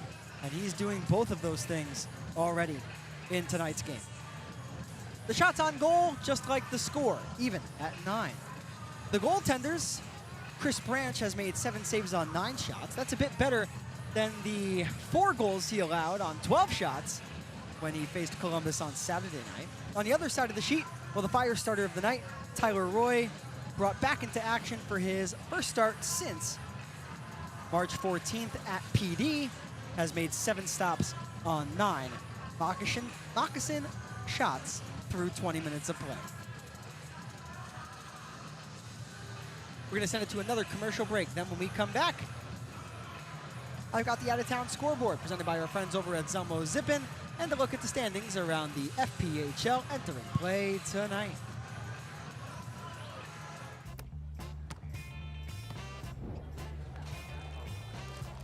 Hey, play for an ultra? We playing for ultras? Brace you for an ultra? Put an ultra on it. Don't forget, there's ultras on the line. I didn't.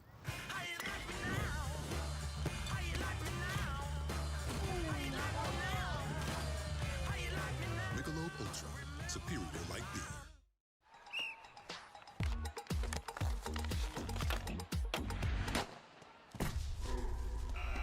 We've got a dragon down on the ice.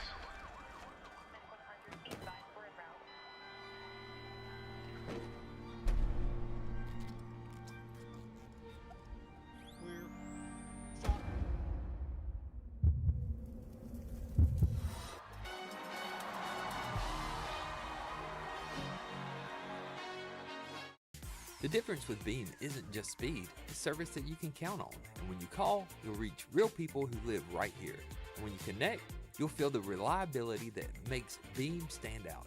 Now whether it's working from home, streaming your favorites, or keeping up with everyday life, Beam keeps it all running smoothly. And right now, get our 1 gig plan for just $60 a month for your first 3 months. Fast, dependable, and local.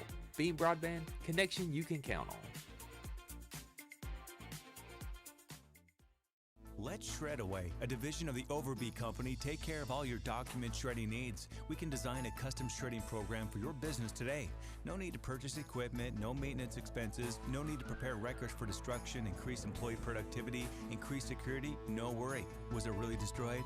Right now, all new customers can receive 10% off. Shredaway, a division of the Overby Company, locally owned and operated in downtown Columbus. That's Shredaway, 706-577-9668. Hey, it's Bill, your foodie guy, and you know I love food, right? So we've teamed up with Mike and Ed's Barbecue in Columbus on Schaumburg Road and our friends at Pepsi Buffalo Rock to create $1 Wing Wednesday. Look what I've got here. I've got a pile of wings, I've got my celery, and I've got my free Pepsi. I'll see you at Mike and Ed's on Schaumburg Road in Columbus. $1 Wing Wednesday. See you there. Back here in Monroe, Liam Gotimer here with you. We have 8 minutes and 20 seconds until the puck drops on the second with the River Dragons and the Moccasins knotted up at 2 goals apiece. With that said, here is the out-of-town scoreboard brought to you by our friends over at Zelmo Zippin. We kick off our drive in Binghamton. The Black Bears, they have a 2-1 lead over the Port Huron Prowlers. That a matchup between the 2 best teams statistically in the Empire Division. Elsewhere, the Indiana Sentinels taking on the Athens Rock Lobsters. That's a mistake. That cannot be perfect. A little bit of a typo for you all on the River Dragons Broadcast Network. Now it's fixed. 4-2, the Rock Lobsters in front of the Sentinels. Man, if you're a Moccasin fan, you saw that. You must have been so happy and then so unhappy. Well, no, it's the Rock Lobsters. They are ahead on home ice, but by just 2 goals over the Sentinels, who sit in the basement of the Empire. The Danbury Hat-Tricks, they are in Watertown to take on the Wolves. It's 4-2 right now in favor of the Wolves. That, of course, an Empire Division game. This is the big one. The PD Ice Cats and Twin City Thunderbirds. The score is 1-0 in favor of, man, you know what? I messed up twice. I'm sorry, guys. Very seldom does that happen. It's 1-0 Twin City in the second period. This one I know I got right. The Blue Ridge Bobcats 3-0 over the Biloxi Breakers. It's tough for Biloxi right now. Nearly an entirely different roster than what they had even just a couple of weeks ago. The final game outside of the River Dragons and the Moccasins to tell you all about. That's the Zydeco and the Topeka Scarecrows. It's 1-0 Topeka.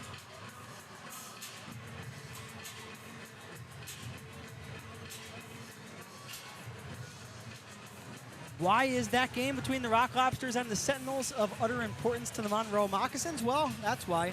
Take a look at the standings. Just 4 points separating the Rock Lobsters and the Moccasins. Monroe still could very well win the Continental.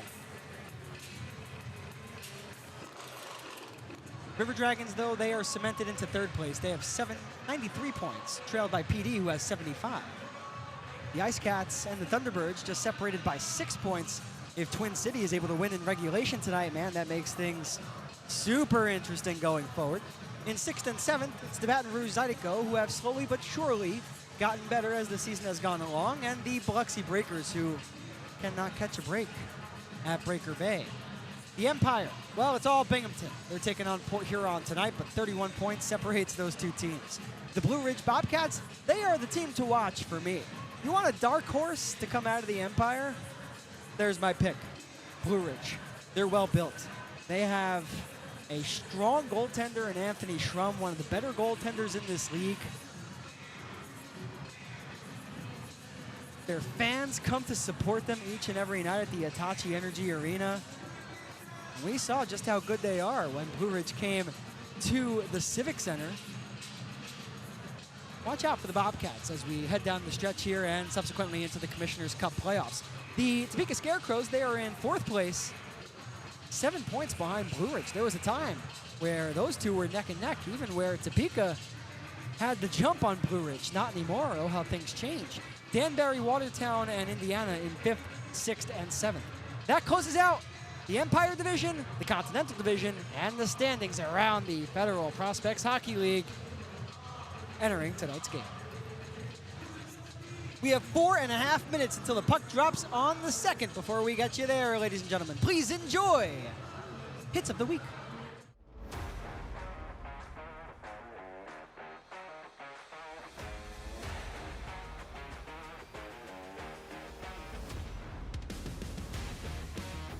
Barrow already with a goal. A dangle on the backhand. 5-hole save. Here's Hunter.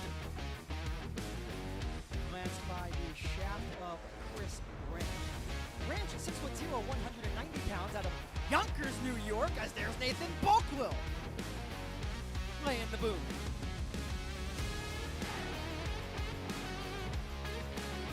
Goes off for a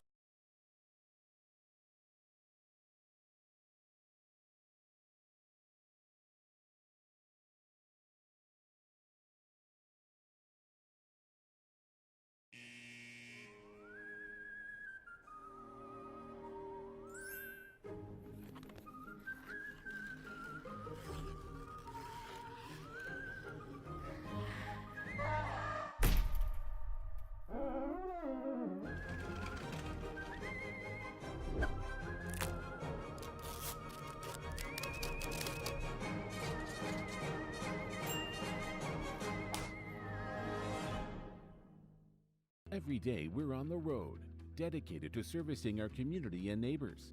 At Air Force Heating and Air, we're committed to your family's comfort all year round. Whether you need repairs, maintenance, or new system installation, the Air Force team is here for you, residential and commercial.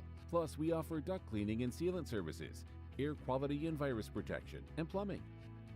Call Air Force Heating and Air today. Serving you is our top priority.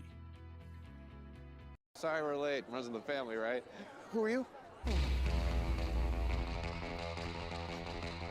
Simple. We get inside, find the cooler, fill it with Pepsi. Isn't that breaking and entering? No, it's just entering. I'm not seeing a cooler. No problem. That pool's for us. There's no lifeguard.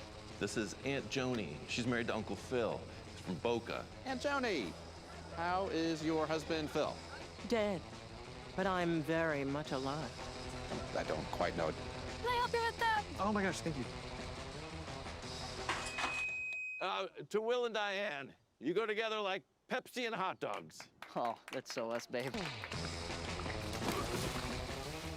Pepsi, I'm not needed here. Have a great party, guys. It really is the perfect combo. Are your friends in the blue Pepsi truck coming over too? Abort! I'm not sorry for bringing flavor!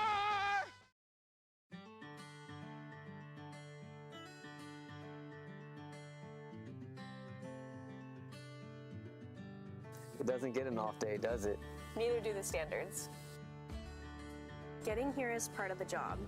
Staying ready is the rest.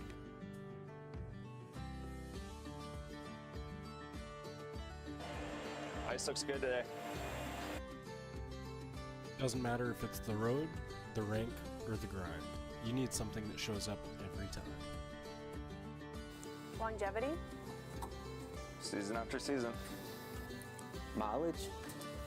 All day, every day. Kind of young sung hero, huh? Same reason people trust us. Toyota. Reliable wherever the grind takes you.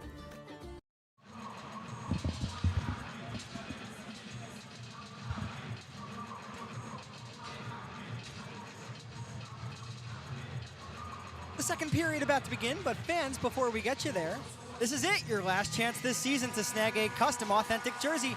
Any player, past or present, any number, any color. Don't just be a fan, wear what the pros wear. Represent the Dragons the authentic way. Grab yours online before the deadline of April 19th. Adult jerseys to the left, youth jerseys to the right.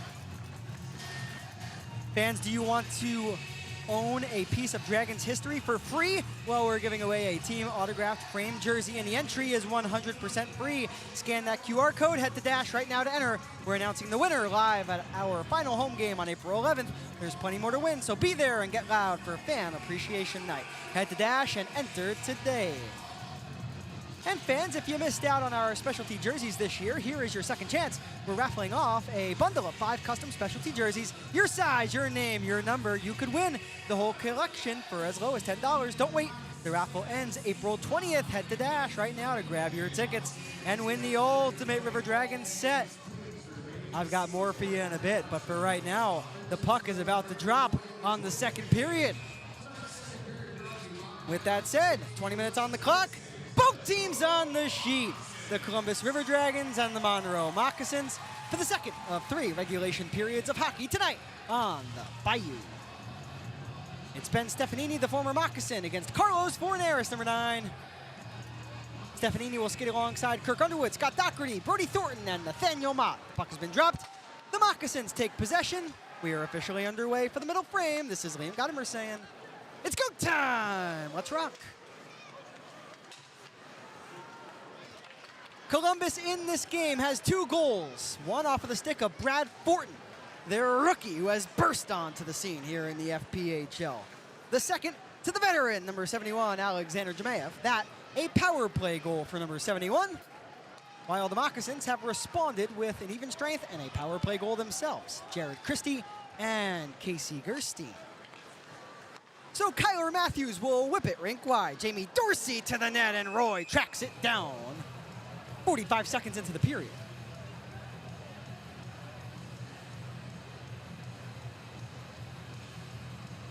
Tyler Roy made 7 saves on 9 shots in the opening 20. That's the same amount of saves that Chris Branch, his goaltending counterpart on the other end of the ice, did for Monroe.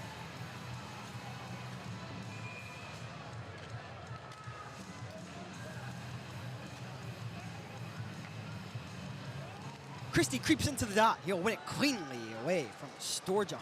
Matcham, the stay-at-home defenseman, will not try to score with that shot. He'll get it down low to try and establish the offensive zone for his team. Lair Patakin, though, thwarts that by going across for Balkwill, and Balkwill's chop near side will be kept in by Monroe, but Storjahan, he'll twirl and get it out to the middle. Matcham off of the skate of Christie. This will be a zone entry for number 5, but Balkwill shoved him right away. That's an impressive display of defending from Balkwill, but Roy has to come up large as he stonewalls the Moccasins on a one-timer.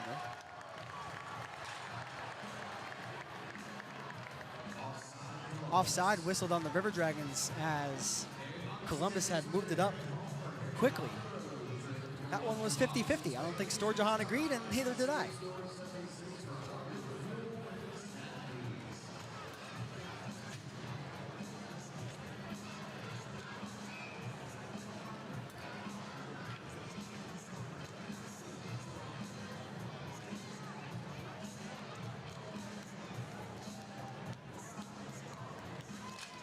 The last game for Monroe, of course, came on Tuesday night in Athens.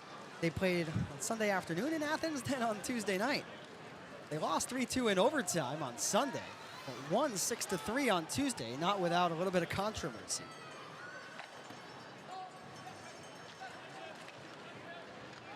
As Fortin to the near side, Hunter will ladle it in. Those two described by their teammates as twins. As Fortin takes a cross-check to the back. That does not get called.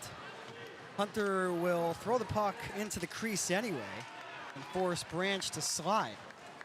Hunter keeps the puck in at the top. He'll allow Fortin and Jemayev to go after the biscuit. And wouldn't you know it, turnover created. Left point, Mike Wynn shoots. Oh, they nearly scored. Brad Fortin was right there, but cleaned up at the last second by Agan Moe. Literally the last second. Love to see Mike Wynn get an opportunity from the blue line to shoot as Fortin goes down in a heap again at center ice. Wynn topples on top of his man. That's Pick. Both players okay. If you're just joining us, we're 2:45 into the second period. My name is Liam Gotimer. Thank you so much for joining us. As pick will fire on, wide past the glove side of Roy. And here we go. Ben Stefanini. He shoots. He missed wide. That was a rolling puck. Smart play to just send a slapper on. The River Dragons flying here. The Moccasins struggling to skate with the Dragons. Thornton will come out from behind his own net. You talk about smooth skating. Here's the captain, Kirk Underwood. He left it behind. So Thornton will go D to D for Mott.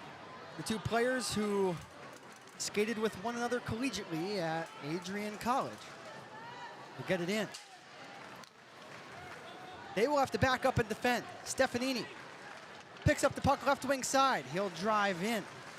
Galvin falls down. Mott keeps it in though. Galvin back up to his skates. Well, wouldn't you know it, the puck's on his tape. Stefanini banks it off the boards. Thornton had Mott. Raps thought about passing that puck before he had it in possession.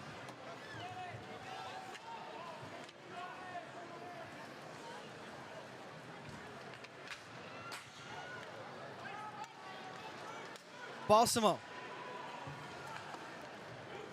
Should have been an icing. Mott got to the puck first. Gotta love to see the extra effort, though, from the River Dragons. Christie at the line. This might turn into something. Gerstein. Oh, Kyle Moore said not today. So Moore with Storjahan. Puck goes off of a body. It winds up at the near flank and shoved all the way down by Monroe. Another icing not called, despite the River Dragons winning the race. I mean, make that 2. Puck doesn't lie, though. It comes outside of the blue line.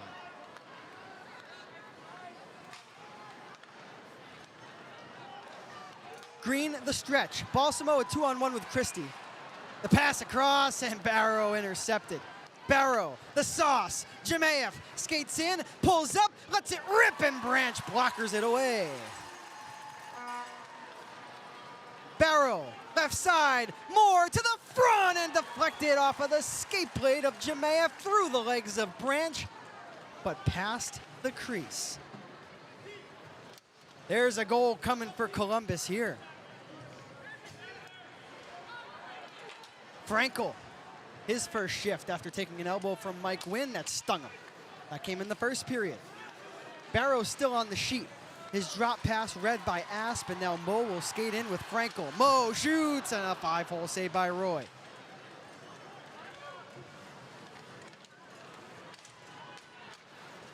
Hunter.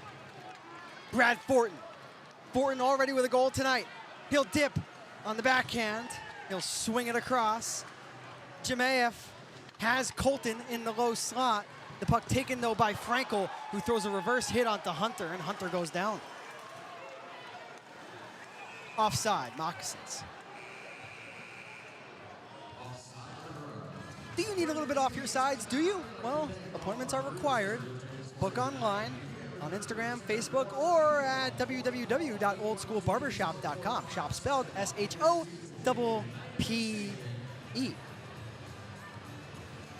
We'll be right back to Monroe.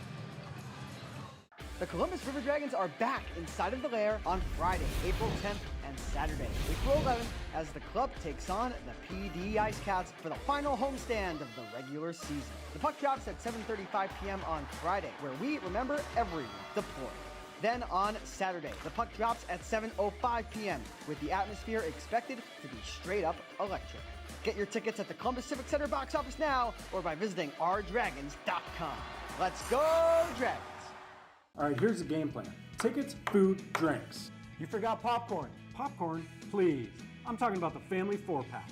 That's a new play?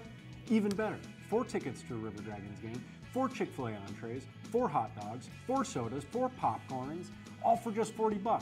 Boom! Did somebody say boom? Coach, can families run that play too? Only if they act fast. Clock's ticking. The family 4-pack, 4 tickets, $40. We'll see you at the rink. Fans, your last chance at a family 4-pack is April the 11th, which is Fan Appreciation Night. It's going to be a great game with opportunities to take home prizes. You want to be in the building that night. Whether it's through single game tickets, the family 4-pack, or bringing your group out to the Civic Center, please do. You'll want to, I promise. As Doherty to the net. Galvin pounces on the rebound. He loses possession. Now Fornaris to speed with pick. Roy gloves it away. That's how you negate a team that excels by rushing through the neutral zone. You have the opportunity as the goaltender to scoop it up and freeze play, halt the momentum. You do that. Shout out to Tyler Roy. Hasn't played since March 14th and the fire starter of the night. You could tell he was on his A game from the very start this evening. Beaten twice, yes, but grade A scoring opportunities. There's another, and Roy will dive on top of it. The first goal against was a net front tap-in. Tyler Roy may be in the net, but Patrick Waugh ain't stopping that one. And while the second goal, it's on the power play. So difficult to keep the puck out of the net when you're down a man. Tip of the cap to Tyler Roy. And for those watching in the YouTube live chat right now, throw some positive vibes to Tyler Roy. He's our guy. Shout out to you, Tyler. Of course, Trevor Babin has gotten the load of the playing time as of late. You can't forget how important Tyler Roy is to this team. Barrow makes the defensive play. He'll get it all the way down. Will this go far enough for an icing? Yes, it will.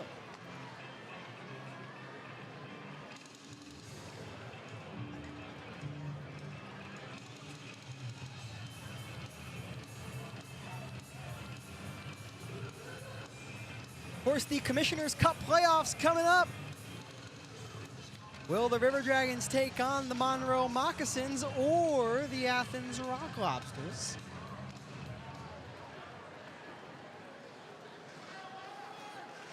Matcham, left point. He'll keep it in. Gerstein, across! Tyler Roy, his best save of the year!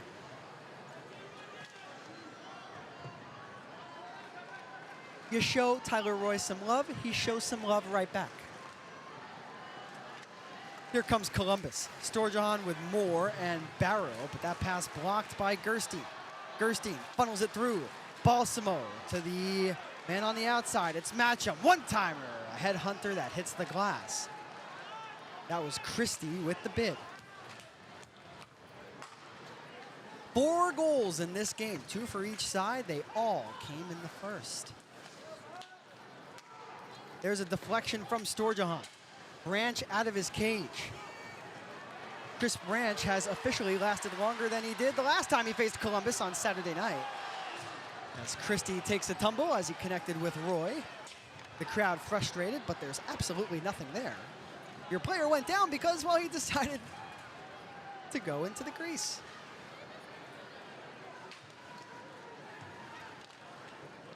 Hunter from the dasher. There's an intercept from Gherkin. Pick digs it out. Fornaris left side. How about Jemayev lifting the stick, using the body.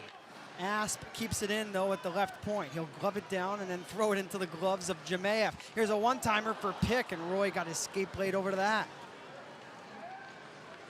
Pristine passing there from Fornaris and Pick. Fornaris still has the puck. Here is Gherkin, scooped by Tyler Roy, who said, "Get out of here with that one."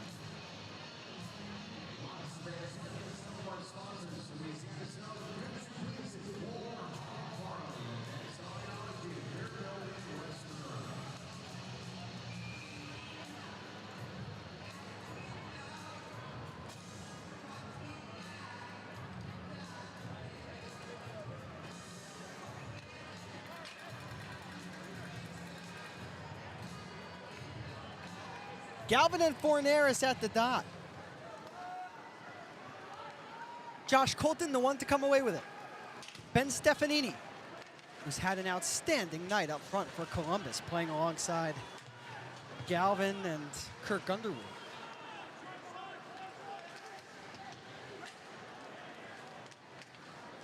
Stefanini shoots. This is wide. Doherty lets the puck go. Stefanini's got it back. Fornaris, though, will squeeze past one. He's got Scantlebury. Scantlebury cuts all the way in and misses the net. Monroe still has it in the offensive zone. Scantlebury, one-timer pick, he whiffed. Stefanini has a chance to make something happen here. He will move it up ahead for Doherty, who had Colton with him. Now safely with the biscuit inside of the defensive zone, it's Monroe. They get it to the right wing side where it's Frankel who will walk in with Summers, and Roy with the stick again. Matcham slides over to the left point. He's got a man teed up and a one-timer. It's the backboards by quite a bit. Monroe tonight without Sam Turner, number 7, Andrew Ballant, number 12, who is eligible to return from his suspension tomorrow night. They're also without Yanni Liarakos, Austin Albrecht, and their captain, Frank Schumacher. And not to mention that their number 1 goaltender, Tyler Masternak, is on the bench.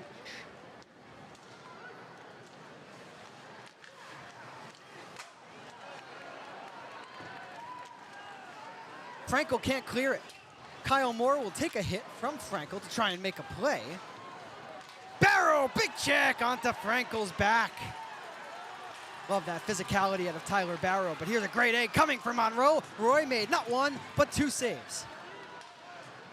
Barrow on the hunt. Kyle Moore, right wing side. Moore pulls up and lets it fly.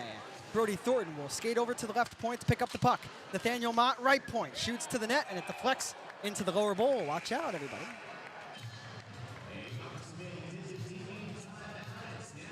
The score, 2-2, things heating up in Monroe. Columbus, it's time to show your pride with official River Dragons merchandise. Every piece lets you take Columbus hockey with you wherever you go. Stand with your team, show your colors, and bring the energy of the ice to your everyday.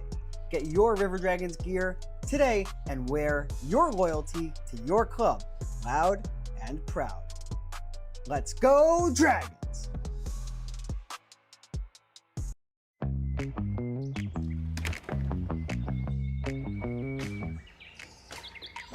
Didn't think termites were up this early. They really don't go to sleep. But now that it's warming up, termites really start moving. But I'm good, right? Oh yeah, you're good. Don't worry about pests this spring. Call Cooks, and you'll already be a step ahead of them. Looky, looky, looky, here comes Cookie Cooks Pest Control.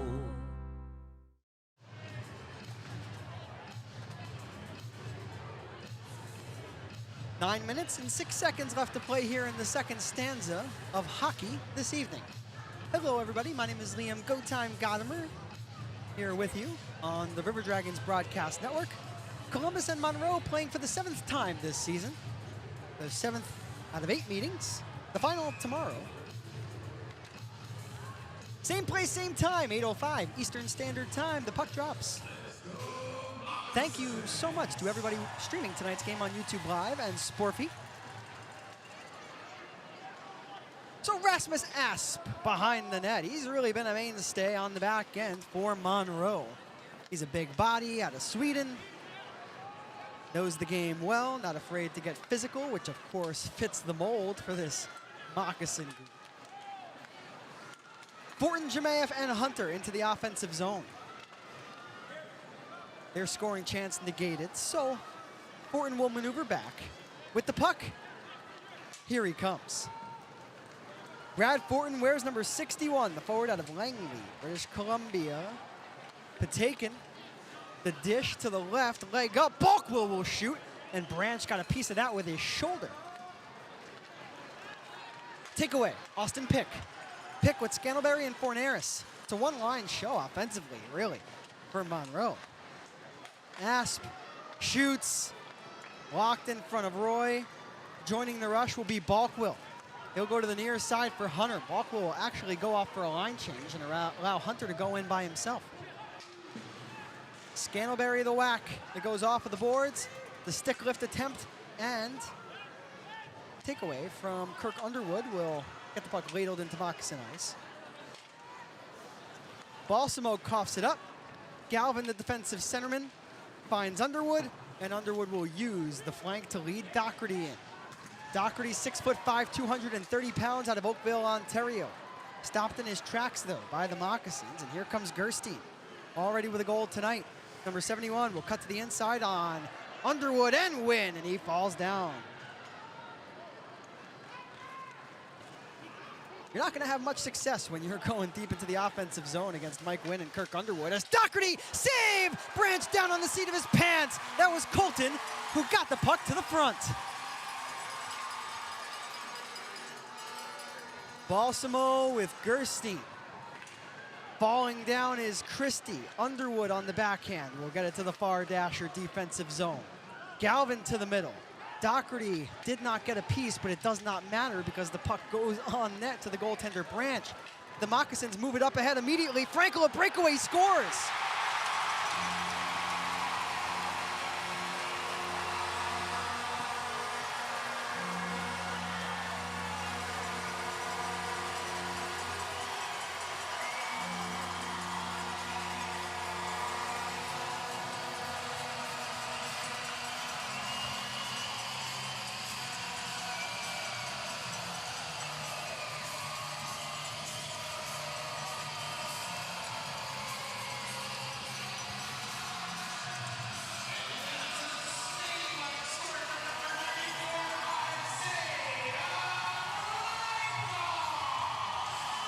For Isaiah Frankel, that's his second goal in his 8th game. The right-handed shot goes to the backhand on Roy and got just enough lift on it to break a tie game. Brody Thornton shoots, kicked aside. Here's Mott, he sent it high. Kyle Moore, left point. He'll funnel it to the front. That goes off of a Moccasin knee. Frankel will skate after it again against Thornton. He'll set up Summers, but Thornton says, I'll take that puck right away from Summers. Storjahan with Barrow. Barrow right side. His feed goes awry. It deflected off of Summers.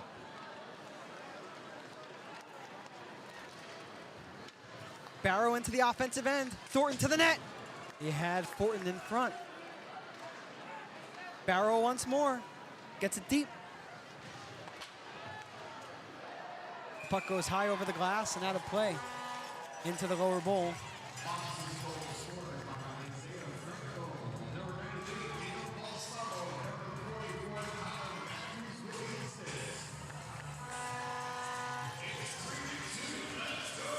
So the only goal of the second period so far to Monroe, Isaiah Frankel, number 94 at 13-17 from Dean Balsamo, who now has 2 assists tonight.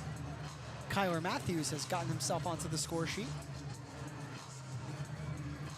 Can Columbus find the game tire in the final 5:37 of the period? It'll be Jemayev, Hunter, and Brad Fortin. Jemayev does not win possession for his team, so this will be Monroe. The zone exit not clean. Patakin stepped up. Patakin at the wall. His pass intercepted by Fornaris. Fornaris and Summers. Summers across the ice. Roy fell down. Watch out here. Scantlebury, Fornaris. Roy back into position. Gherkin will lift it. Turned over. Hunter onside. Hunter met by Asp. Fornaris, the forward, comes back and makes the defensive play to make sure nothing comes out of that. We have a stoppage anyway. What do we have?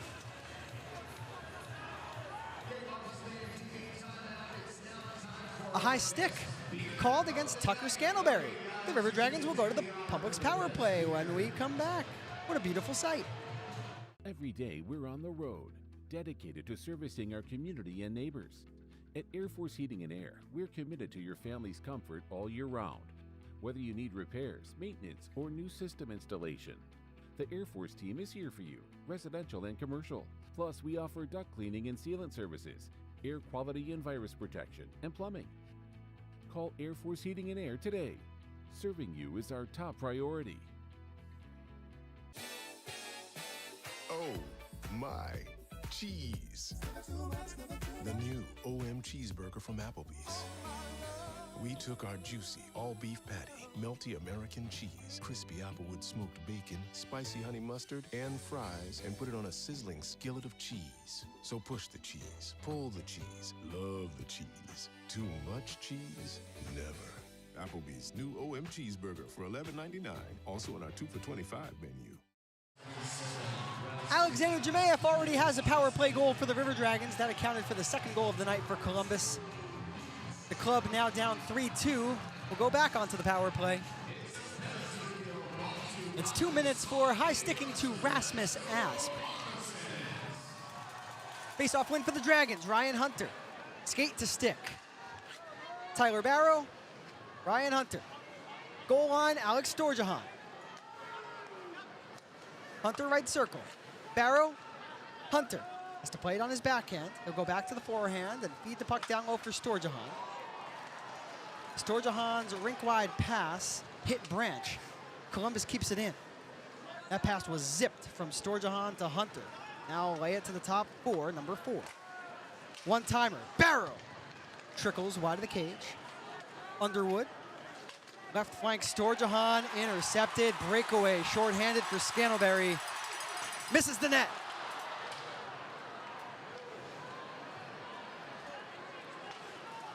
Storjahan the sauce.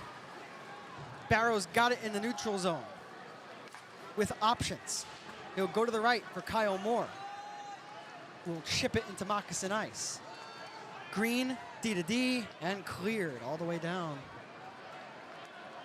Moore, though, steps up and skates in.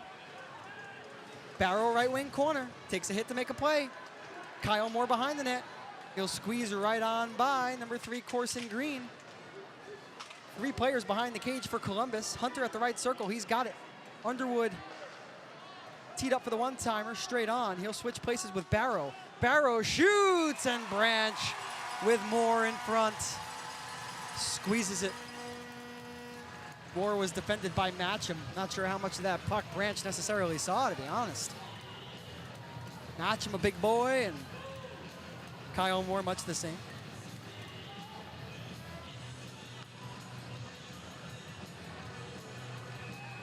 Best of the game, Chris Branch has made every save but 2. Stopped every River Dragons shot so far here in the second. The only goal of the middle frame to Isaiah Frankel and the Moccasins. There's another draw win with 25 ticks to go on the power play. Jemayeff, the hot hand. Brody Thornton, slide over to the flank.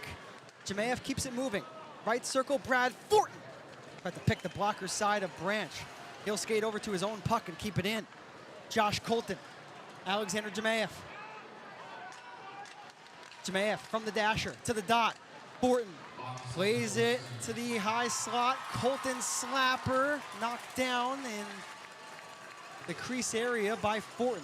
The Moccasins back to full strength, but they're tired. Here's Brody Thornton shooting. Behind the net, they wrap it in! Jemayeff, we're tied! It's 3-3.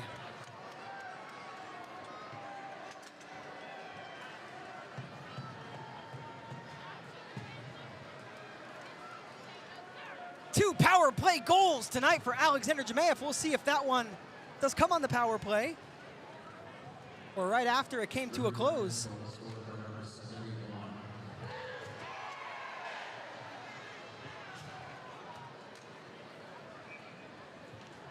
How about Alexander Jemayeff? A hound on that puck. He was not going to be beat over to the near post. We're square here on the Bayou. Now Patakin takes a stick up high. That doesn't get called. It was tough for either referee to gain a light of sight on that high stick onto Patakin, but that was a missed call for sure. Can't call it if you don't see it, though. I'll give the referees the benefit of the doubt. As now Underwood tripped up. That isn't called either. Asp will chip and chase around Galvin. Asp. His feed taken by your captain and the man who called game on Saturday night, Kirk Underwood. Underwood playing alongside Ben Stefanini and Ryan Galvin. And I gotta say, I love Kirk on the back end, It's good to see him up front tonight. He just provides that smooth skating to a line that does so many things well. Just combine Kurt's attributes to Ben Stefanini and Ryan Galvin. No wonder why River Dragons has seen success with that three-man unit tonight. Now also, you know, with Columbus, their roster, pretty set on defense, especially with Justin Somro, who's not playing tonight. Mike Wynn, who just came back, as there's an icing on the River Dragons. Lucas Texmo, who was just activated after his playoff run in Wasaga. Shout out to the Wasaga River Dragons, who did just fall short in the Russell Cup, but that was an incredible run for our friends over in Wasaga. We're thinking about you. Happy to have Lucas Texmo back, though, not playing tonight.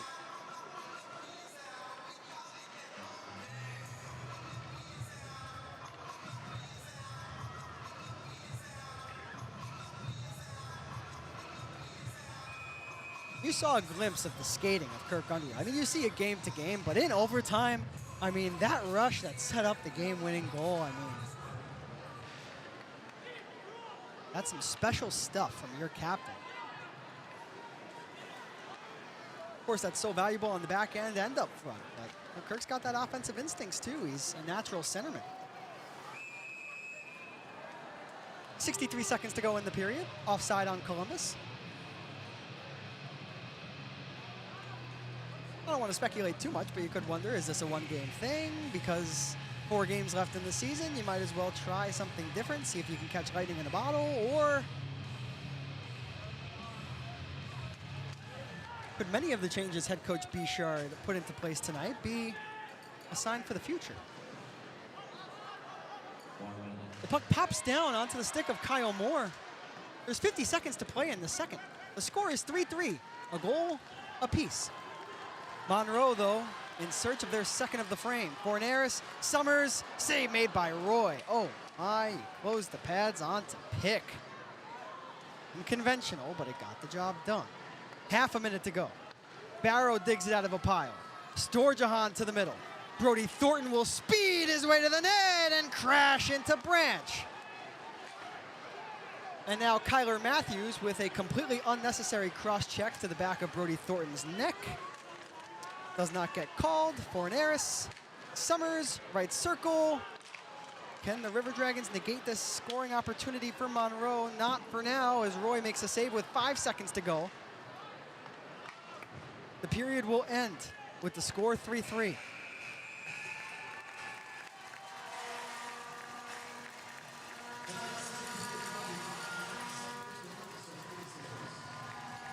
$40 minutes down, 20 to go in regulation. The Columbus River Dragons 3, the Monroe Moccasins 3. And oh, do we have a meeting at the mines here at center ice? Yes, we do. Cameraman, hello. Thank you. Scott Doherty and Colton Gherkin. What was the cameraman doing right there? That's all right, we all fall asleep sometimes. But not the time, let me tell you. Will cooler heads prevail? We'll see. Not the greatest setup here in Monroe because both teams have to exit the ice in the same place. Well, that's great. That's just great for a end of the period kerfuffle, huh? Oh my goodness. We'll see if anything comes out of that. Scott Doherty and Colton Gherkin. Gherkin playing in just his second game with the Moccasins. That's interesting. Talk that talk to the 6'5", 230-pound Scott Doherty. Okay.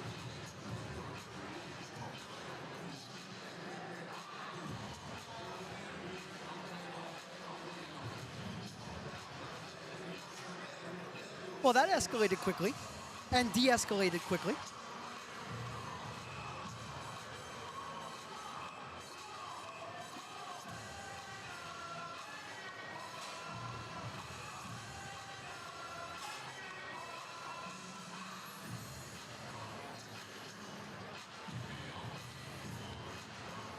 Both teams have officially exited the ice. We're going to send it to a commercial break. Then when we come back, I will break down the hockey game up to this point in time. The River Dragons 3, the Moccasins 3 after 40. Hey,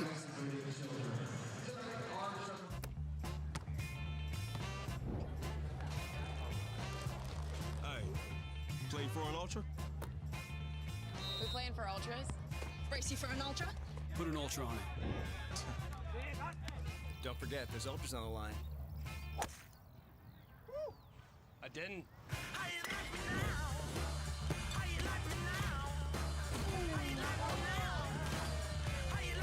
Michelob Ultra, superior light beer.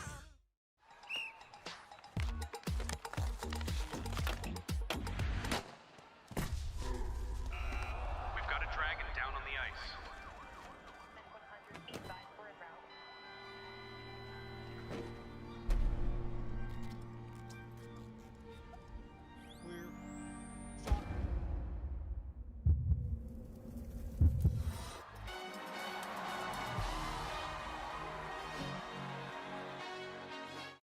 The difference with Beam isn't just speed, it's service that you can count on. And when you call, you'll reach real people who live right here. And when you connect, you'll feel the reliability that makes Beam stand out.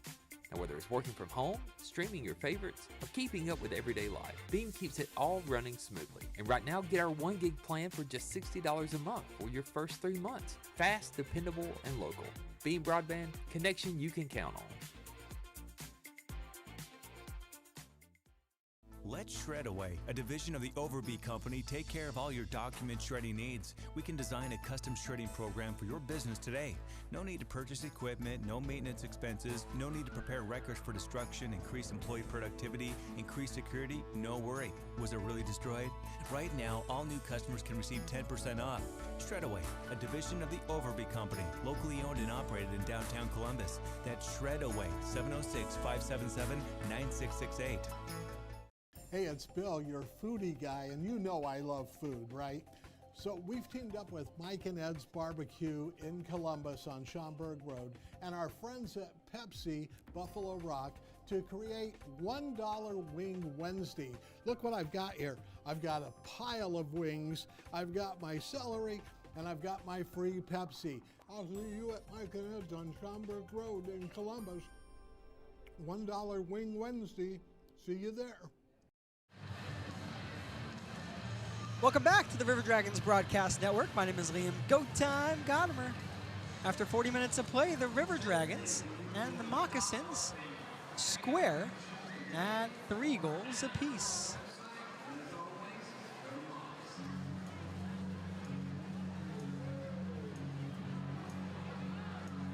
Allow me to recap the hockey game up to this point for you all with exactly 15 minutes left to go here in the second intermission. The first goal of the game was scored at 4:39 of the first period off the stick of the leading goal getter for Monroe. It's Jared Christie, who wears number 5, assisted by Dean Balsamo, number 93, and Rasmus Asp, number 77. Columbus would even the score at 8:54 of the opening period, where an outstanding individual effort from Brad Horton resulted in the puck tickling the twine. Fortin's goal was unassisted for number 61. Brad now has 3 goals as a River Dragon, and it would be his first of 2 points in the period. A perfect segue for the River Dragons' next goal, which was scored at 13:36 of the first while on the power play. The Moccasins went to the penalty box, and it would be number 9, Carlos Forneris, who would take a high-sticking double minor. Jemayev would find the back of the net at 13:36, assisted by Fortin and Josh Colton, number 5, officially. So Jemayev's first of 2 goals on the night put the River Dragons ahead, 2-1. At 16:54 of the first, well, from one number 71 to another would be Casey Gerstein for the Monroe Moccasins. He would tickle the twine, assisted by number 13 for Monroe, Brad Summers, and number 5, Jared Christie. So Christie with a goal and an assist, and Gerstein gets himself on the board with a power play tally at 16:54. The game was tied after 20. 2 goals for the River Dragons, 2 goals for the Moccasins. The shots officially after the first, 12-12. In the second, the River Dragons had the jump on Monroe, and it wasn't particularly close, at least for the first 10 minutes. That's when the Moccasins, well, they would push right back. After that midway mark of the second, 13-17 in to be specific. Squeezing past the defense would be Isaiah Frankel, the forward who wears number 94, assisted by number 93, Dean Balsamo, and number 44, Kyler Matthews. So Balsamo, 2 assists tonight, and Isaiah Frankel has his second goal as a Moccasin.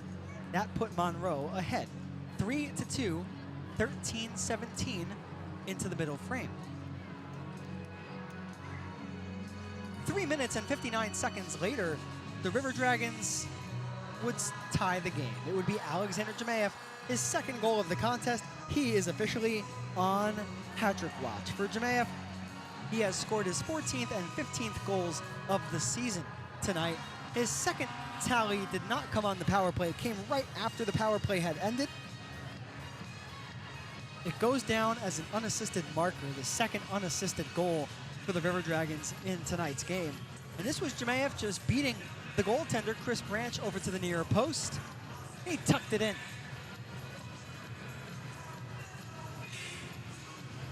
The shots on goal in that second period, 7-6 in favor of Monroe. For the game, 19-18 Moccasins. The goaltenders, Chris Branch has made 15 saves on 18 shots for the Moccasins, while on the other side for the River Dragons, Tyler Roy has stopped one more shot, 16 for 19. We'll step aside from the Monroe Civic Center for just a moment. Then when we return, I have your out-of-town scoreboard brought to you by our friends over at Zelmo Zippin. A look at the standings entering play tonight, followed by Saves of the Week. The difference with Beam isn't just speed, it's service that you can count on. And when you call, you'll reach real people who live right here. And when you connect, you'll feel the reliability that makes Beam stand out. Now whether it's working from home, streaming your favorites, or keeping up with everyday life, Beam keeps it all running smoothly. And right now, get our 1 gig plan for just $60 a month for your first 3 months. Fast, dependable, and local. Beam Broadband, connection you can count on. An orthopedic injury doesn't mean you have to spend hours in the ER. Houston Urgent Ortho now offers orthopedic urgent care 6 days a week. At Houston Urgent Ortho, see an orthopedic specialist for your fracture, sprain, strain, or pain. Everything you need for your orthopedic injury is here, because orthopedics is all we do. Go straight to the specialist. Go to Houston Urgent Ortho.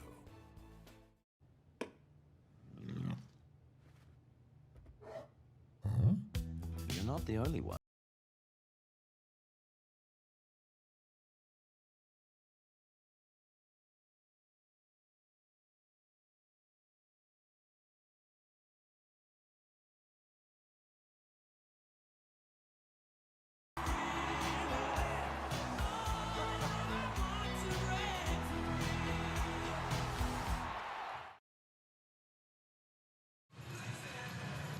Back here in Monroe, here is the out-of-town scoreboard. The updated out-of-town scoreboard proudly brought to you by our friends over at Zelmo Zippin. We will kick off our drive in Binghamton. The Black Bears and the Prowlers, the 2 top teams of the Empire Division. 4 goals separates those 2 teams. 31 points in the standings. It's lopsided, for sure. The Indiana Sentinels, they are putting up a fight, baby, in Athens, but the Rock Lobsters seem like they will slither away with a regulation win. They're up 5-3 in the 3rd period. Uncharacteristic play, though, from the Rock Lobsters over the last several games, so maybe that game is not over yet. The Danbury Hat-Tricks and the Watertown Wolves, 4-3. Watertown's lead has been trimmed that game in the 3rd period. The big one, the PD Ice Cats and the Twin City Thunderbirds could very well help to determine who will grab that 4th and final playoff spot in the Continental. It's 3-2 Twin City, and man oh man if the Thunderbirds win in regulation. Every single game for each one of those teams before the regular season ends becomes must-watch TV. How poetic would it be, fans, if the Twin City Thunderbirds traded away Gus Ford to the Athens Rock Lobsters just to meet him in the first rounds of the playoffs? That would be cinema. Cinema. The Blue Ridge Bobcats and the Biloxi Breakers are up 6-1, that being Blue Ridge on the road. Tough times for Biloxi. Our thoughts are with you at Breaker Bay. Not much you can do when your whole roster departs. The Baton Rouge Zydeco and the Topeka Scarecrows, it's 4-0 Topeka. That concludes the out-of-town scoreboard, which, as always, is proudly presented by our friends over at Zelmo Zippin. The Rock Lobsters, they lead the Continental Division by 4 points, but it's still undecided who will take home first place. Athens, though, on the precipice of gaining 3 regulation points, and well, for Monroe, tonight's game not yet decided. The Columbus River Dragons, your Columbus River Dragons, are planted in 3rd place. They are not moving to 4th. They are not moving up to 2nd. They will be the 3rd place team at the regular season's end and will take on whoever is in 2nd place, whether that's Monroe or Athens. At this point, wouldn't mind playing either of them, to be honest. The Rock Lobsters just look like a different team after they traded for Gus Ford, and Ford, one of the best players in this league, but when you strip away important players from your roster like Casey Milan and Jack Johansson, Dom Dumas, it's bound to have an effect at some point. And while Monroe, the Moccasins are a team that are dealing with injuries right now. Yanni Liarakos has not played consistently over the last several weeks. The captain, Frank Schumacher, with a mysterious hand injury that I believe was not even suffered during a game situation. Dean Balsamo just playing in his first game back. Mainstays like Sam Turner out of the lineup. Interesting. But my point stands. I wouldn't mind facing either one of those teams. I think the River Dragons actually match up quite well against both Athens and Monroe. So bring it on. The Empire, it's all Binghamton. Port Huron taking on the Black Bears tonight. They trail by 4 goals, and they trail by 31 points for the top spot in the Empire. Binghamton trailed by the aforementioned Prowlers, the Blue Ridge Bobcats, the Topeka Scarecrows, Danbury Hattricks, Watertown Wolves, and Indiana Sentinels. That concludes our gander at the standings around the Federal Prospects Hockey League entering tonight.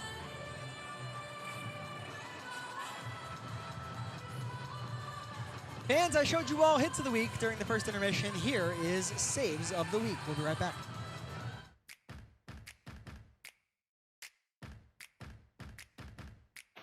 Colton could not get to the puck, and this will be a break for Scantlebury, but Babin beat him to the biscuit. As Hagen Moe attempts to slip by the defense, he does, and Babin made sure to not move his pad 1 inch from the far post. Daniel Mott and Brad Fortin, now River Dragons, as, whoa, Monroe, Babin saves the day again.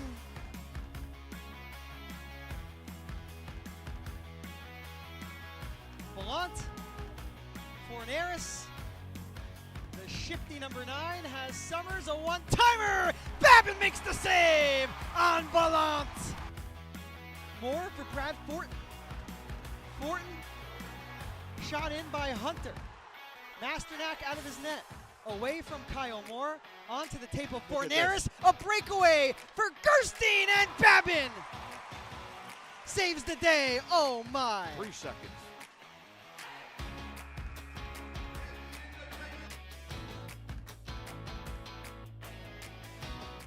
A special thank you, as always, to our friends over at Kinetic Credit Union for providing saves of the week to you all. You can catch hits of the week and saves of the week every single week on the club's YouTube channel. But River Dragons fans, this is it. Your last chance this season to snag a custom, authentic River Dragons jersey. Any player, past or present, any number, any color. Don't just be a fan. Wear what the pros wear. Represent the Dragons the authentic way. Grab yours online before the deadline of April 19th. Adult jerseys to the left, youth jerseys to the right. Fans, do you want a piece of River Dragons history for free? Yes, free. Nothing's free these days. Oh, this one is. We're giving away a team autograph framed jersey, and the entry is 100% free of charge. Head to Dash right now to enter. We're announcing the winner live at our final home game on April 11th. There's plenty more to win, so be there and get loud for Fan Appreciation Night. Head to Dash and enter today, and I'd be remiss if I did not mention that April 11th is also the final opportunity to get involved with the family 4-pack. 4 tickets, 4 hot dogs, 4 Pepsi drinks, 4 Chick-fil-A vouchers, and 4 popcorns, all for just 40 bucks. Be sure to be on the lookout for the commercial for the family 4-pack during the 3rd period. And fans, if you missed out on our specialty jerseys this year, here's your second chance. We're raffling off a bundle of 5 custom specialty jerseys. Your size, your name, your number, you could win the whole thing for as low as $10. Don't wait. The raffle ends April 20th. Head to Dash right now to grab your tickets and win the ultimate River Dragons set. Oh, Captain, our captain. The jersey, road jersey off of the back tonight belongs to Kirk Underwood. If you would like to own the white sweater straight off of the back of number 11, scan that QR code. Tonight, it's Kirk. Tomorrow, it's Ryan Hunter. Of course, the Jersey Off the Back initiative, something we're doing all season on the road, but this is the final road trip of the regular season. Very, very sad, I must say. Who knows, we might just be back here in a few weeks.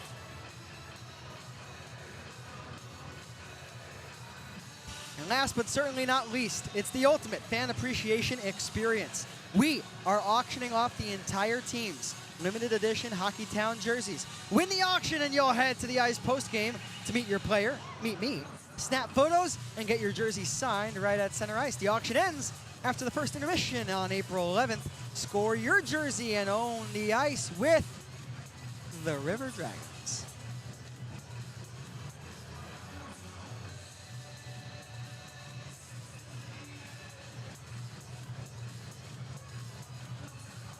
And fans, on top of that, there is a 10% off merch discount on ourdragonsmerch.com until midnight Sunday. So this is your chance to get hyped for the playoffs and get your merch at a discounted rate while you're at it. I'll tell you what, I tried to get one of those Columbus or Nowhere hoodies. Kirsten gave me the bad news, sold out. Said I have a small for you.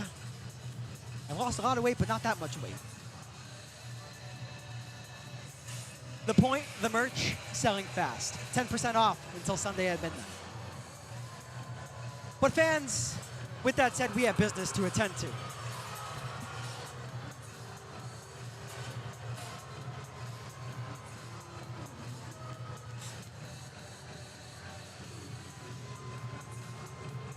The 3rd period begins in just minutes. The score, 3-3.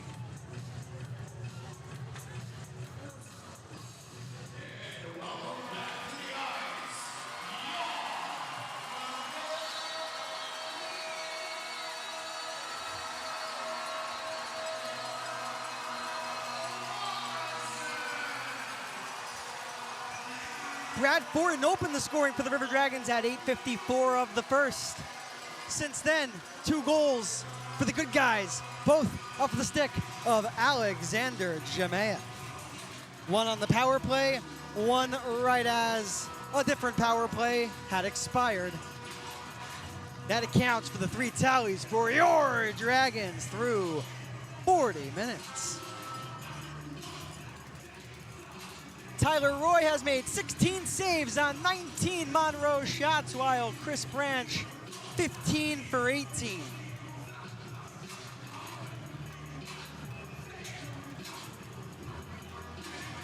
"20 minutes on the clock. Both teams on the sheet. The Columbus River Dragons and the Monroe Moccasins for the final period of regulation hockey tonight. The River Dragons in this final frame will skate from right to left. They open up with Scott Doherty. The captain, Kirk Underwood, he's in the middle. Ben Stefanini is on the other wing. On defense, Nathaniel Mott and Brody Thornton. In goal, it's Tyler Roy. The puck has been dropped. The River Dragons take possession. We are officially underway for the third. This is Liam Gotimer saying, it's go time. Let's do that hockey. Scott Doherty powers in. Pick had applied just enough pressure to his back. Stefanini, a neutral zone takeaway in the place he formerly called home. In over the attacking line, offside are the Dragons. 27 seconds into the period.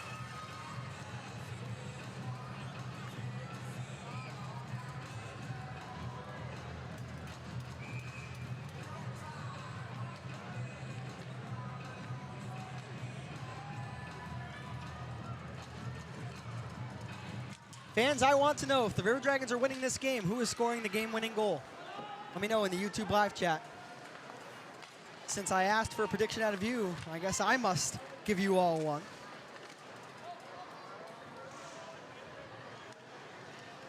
How about Nathaniel Mott, his first pro goal? That'll be my prediction. The puck stuck to the left flank in the Moccasin end. It's eventually dug out by Summers.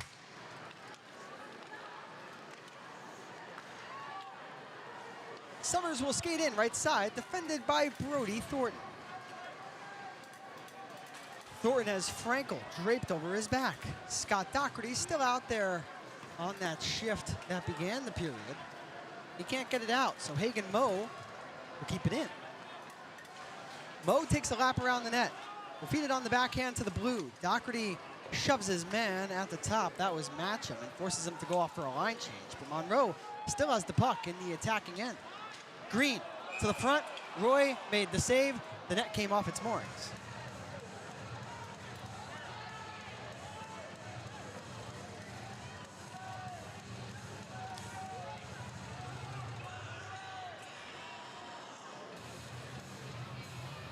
Colton Gherkin and Scott Doherty talking. Those two were right in the middle of that brouhaha after the final horn had gone off. What do we have here?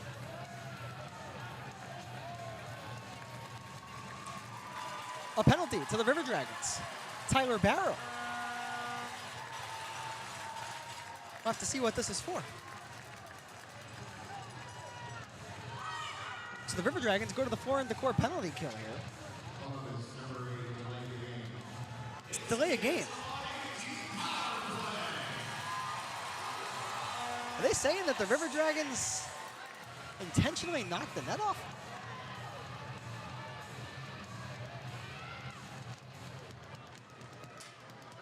It's delay of game.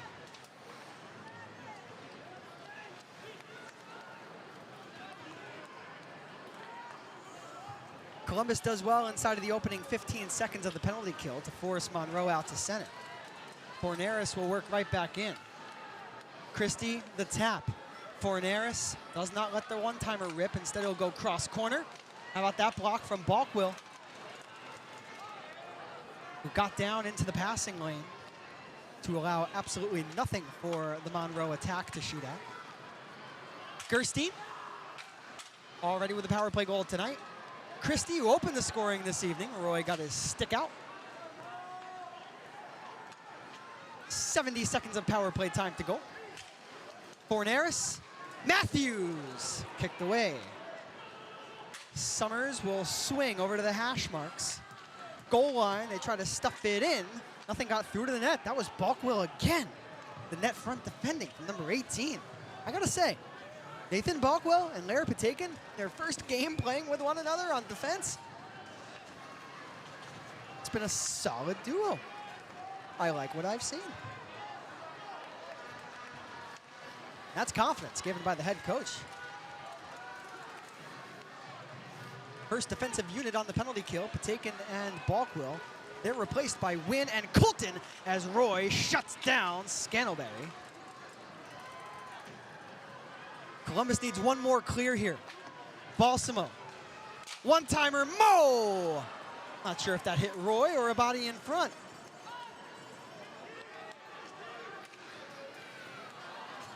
Mo loses an edge at center. He gets back up, still has the puck on his tape. He'll try to go all the way to the net. Roy went sliding. The puck wound up in the near corner. The penalty kill is over. Out of the box is Barrow. He hung around in the neutral zone for a moment, but now will come to defend as Roy shuts the door on that chance up along the left post.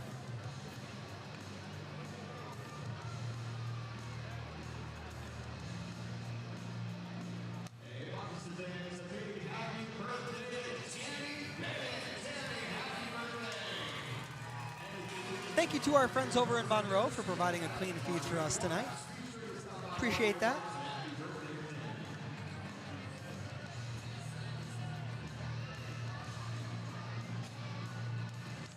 Christie against Storjahan. They battle in the dot, and Storjahan, the victor. Barrow to center. Asp D-to-D with Caden Eilot. Barrow takes that puck in the neutral zone. He'll fling it over to the right wing side where Storjahan coughs it up to Eilot. If you're just joining us, we are 4 minutes and 10 seconds into the third already. A power play opportunity for Monroe, killed off by Columbus. Now Barrow will work out with Thornton and Moore. Barrow waits. Storjahan, high slot. He hit the plexi.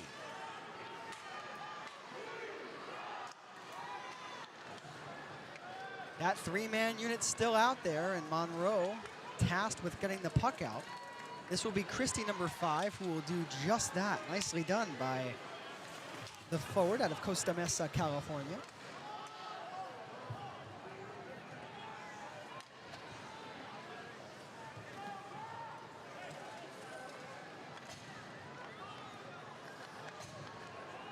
Here's Hagen Moe. He's been quiet tonight. Hagen Moe on a 4-game point streak. 7 goals this season already versus the River Dragons alone. Thornton one-hands the puck. He'll try to hop one way and now the other around Dorsey. Hunter, bottom of the right circle. He'll try to kick it over for his line mate in Thornton, but Monroe will get air underneath the biscuit at just the last second. Hunter skates right back in. Hunter pressed up to the dasher. Jemaev and Thornton joined him, but now this will be a counterattack for Scantlebury and the Moccasins, and the River Dragons gave him absolutely nothing. I'll tell you what, this is a clinic tonight from Nathan Balkwill. Seriously. I mean, outstanding. Balsamo. Balkwill got his stick in the way there. Shout out to number 18. Just terrific. The Columbus River Dragons are back inside of the Lair on Friday, April 10th and Saturday, April 11th, as the club takes on the PD Ice Cats for the final homestand of the regular season. The puck drops at 7:35 p.m. on Friday, where we remember everyone deployed. Then on Saturday, the puck drops at 7:05 p.m., with the atmosphere expected to be straight up electric. Get your tickets at the Columbus Civic Center box office now or by visiting ourdragons.com. Let's go, Dragons! All right, here's the game plan. Tickets, food, drinks. You forgot popcorn. Popcorn, please.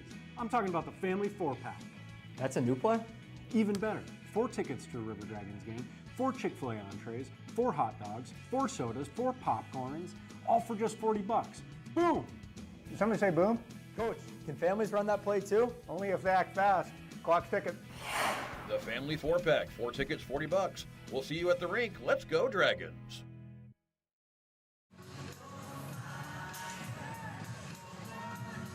Just did some sing-along here in Monroe during the media timeout. I really did. I want it that way.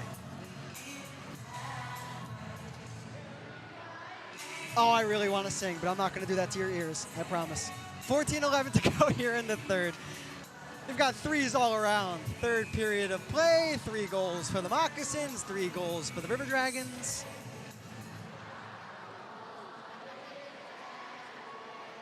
Tell me why.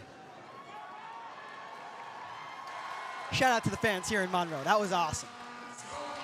HE double hockey sticks, yeah, for the sing-along. Love that. You know, we can all get in our feels once in a while, right? Scott Doherty, defensive zone. Stefanini, he nearly broke loose.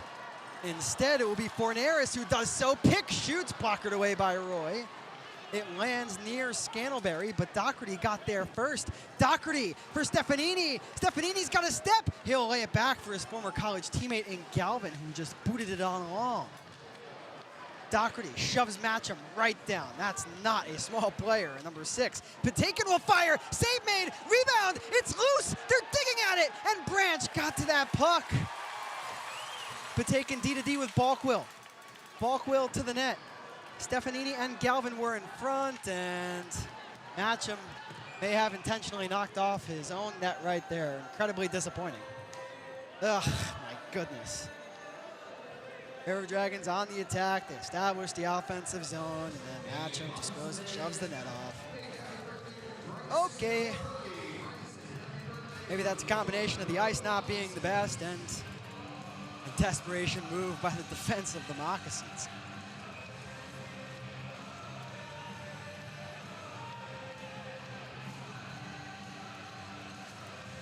The faceoff will unbelievably come outside of the blue line, and you know what? The right call made right there by the linesman. There's no chance that the faceoff shouldn't be in the offensive zone here. That's a bunch of baloney. Put that faceoff in the far dot.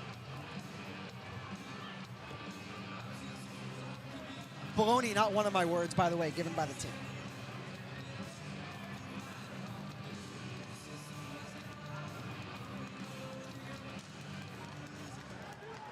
I've got to pick up the pace on some of these words.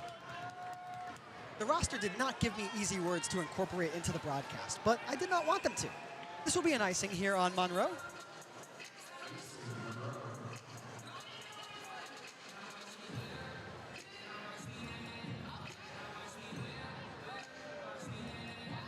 Oh, watch me whip, watch me nay-nay. Going all throughout the concourse. I would do it up here in the booth, but I don't want to look like a dingus. I don't. I believe I did the whip on one of the episodes of Chatting on the Chattahoochee. Brings me back to my college days. Definitely not a dancer in my college days.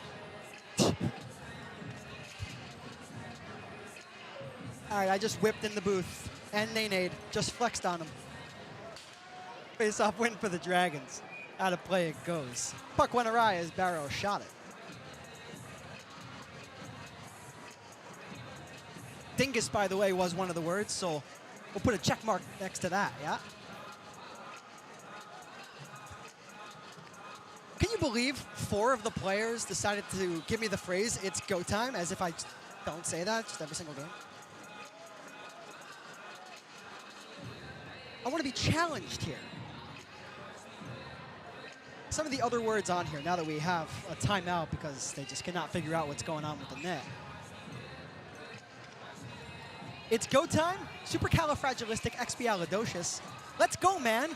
Scrumptious. Now that's baseball. Tyrannosaurus Rex. Dingus. Cottage cheese. Bacon.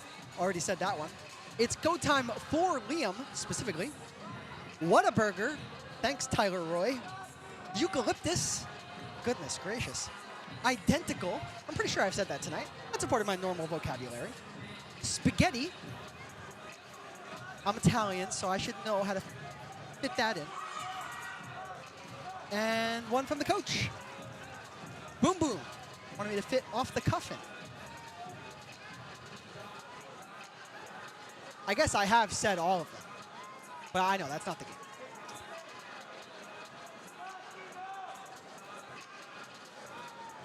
Tyler Barrow waiting next to the penalty box. And the two teams have moved from one end of the ice to the other. The River Dragons are going to be shorthanded here again. What is going on? 2 penalties in the first 6 minutes and 58 seconds of the third. An unsportsmanlike conduct penalty to Tyler Barrow. All right. can only wonder why. Maybe because the Moccasins intentionally knocked the net off. Fornaris across, they score. Gerstein.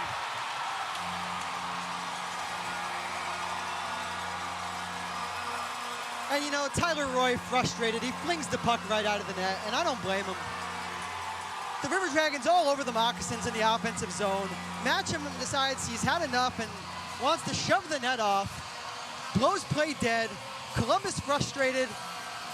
They take a penalty for unsportsmanlike conduct, and 8 seconds into the power play, Monroe scores.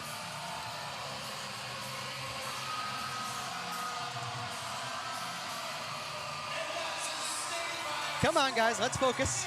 And you know what? Boom, clapping for the officials. Yeah, kudos to you.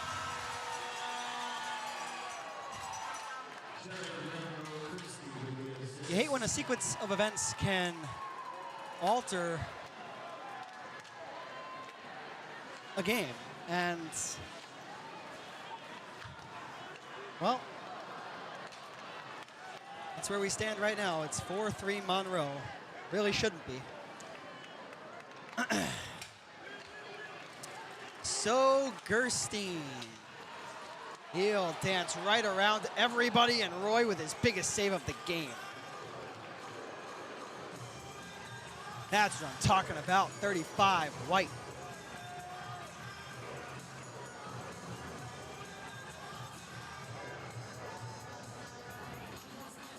Monroe loves to use their home ice to their advantage. They're out shooting Columbus 5-0, but in this third period, but easy to do that when you're gifted 2 power plays in the opening 6:35, but I digress. Hunter with Jemayev. Hunter, Jemayev for the hat trick, and Brandt shuts it down.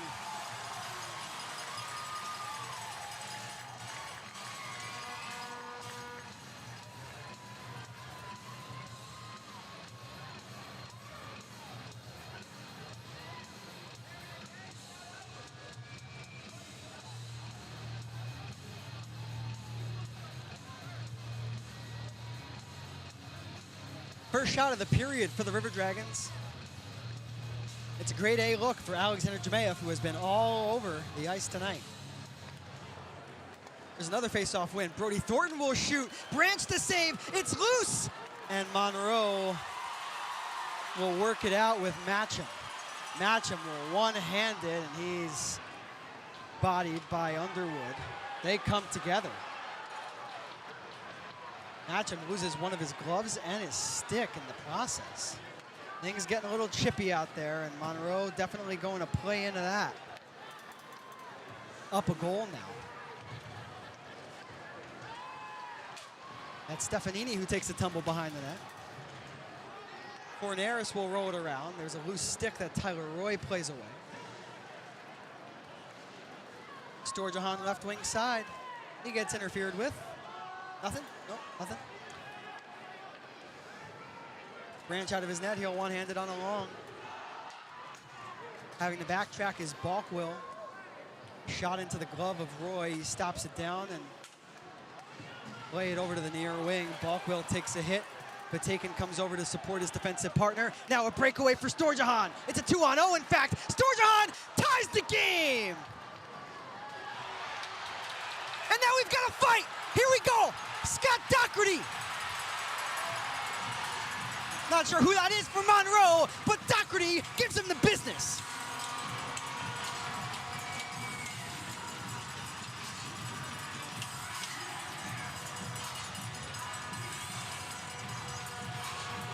And now a shove onto Balkwill from the man who decided to drop the gloves with Doherty, that being Gerstein. All right. So Gerstein gets clocked by Scott Doherty, and then, after losing the fight, decides to shove Balkwill. What is that? So the game is now tied. Gerstein just took a beat down, and he might have just taken an extra minor penalty because he had a little bit too much to say and a little bit too much of a reaction to Nathan Balkwill, who was standing as an innocent bystander. Oh, I'm fired up, baby. If this is what we're gonna get for the playoffs, oh, sign me up. Oh, man. Going back to the goal, Storjahan threw it right between the wickets of Branch.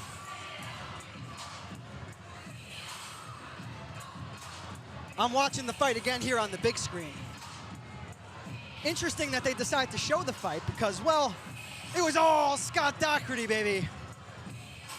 The man out of Oakville, Ontario, gave Gerstein the business. Here's the goal for Storjahan.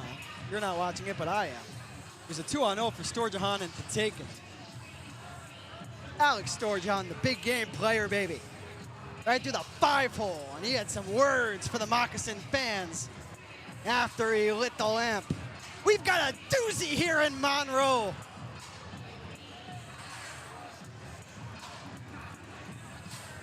And you know what? With the 2 penalties already called on the River Dragons in this third period, there should be another one onto Gerstein here. Columbus should be on the power play.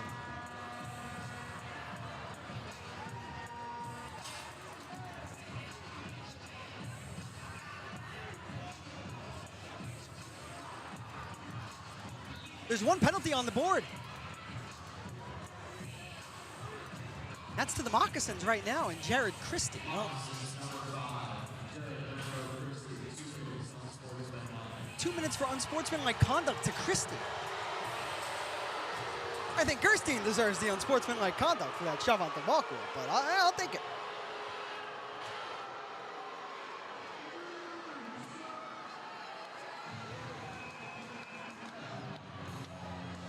So the River Dragons, after tying the game, will skate 5-on-4.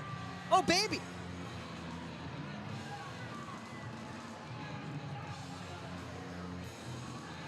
We'll see if Christie is perhaps just serving that unsportsmanlike conduct for Gerstein.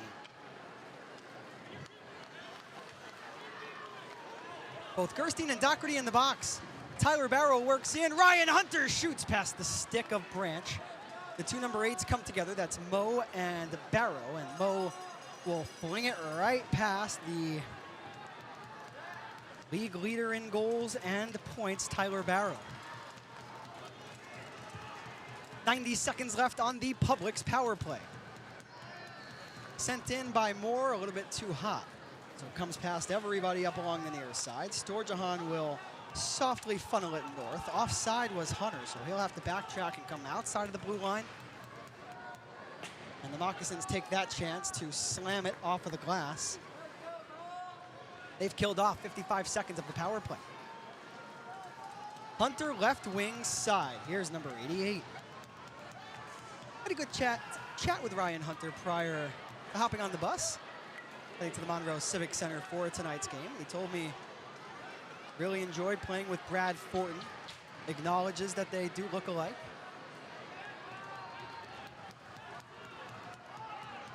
Hunter's been hot recently. He's replaced by his line mate in Fortin. Cleared down, though, by Monroe. That was Matcham. Got the job done. The deadline acquisition for Monroe from Baton Rouge. Jemaeff with Fortin. Scantleberry defends and sends the puck all the way down onto Roy. One last rush here for Columbus on the power play. Tyler Barrow. Brad Fortin already with a goal tonight. He connects with Branch. Both players okay. Branch with a tap for the lower body of Fortin. That's what's most important. 7 seconds of power play time for Columbus. When we come back to the Monroe Civic Center, this is going to be a wild final 9 minutes, folks. The Columbus River Dragons are back inside of the lair on Friday, April 10th and Saturday, April 11th, as the club takes on the PD Ice Cats for the final homestand of the regular season. The puck drops at 7:35 p.m. on Friday, where we remember everyone deployed. Then on Saturday, the puck drops at 7:05 p.m., with the atmosphere expected to be straight up electric. Get your tickets at the Columbus Civic Center box office now or by visiting ourdragons.com. Let's go, Dragons. All right, here's the game plan. Tickets, food, drinks. You forgot popcorn. Popcorn, please. I'm talking about the family 4-pack. That's a new play? Even better, 4 tickets to a River Dragons game, 4 Chick-fil-A entrees, 4 hot dogs, 4 sodas, 4 popcorns, all for just 40 bucks. Boom! Did somebody say boom? Coach, can families run that play too? Only if they act fast. Clock's ticking. The family 4-pack, 4 tickets, 40 bucks. We'll see you at the rink. Let's go, Dragons.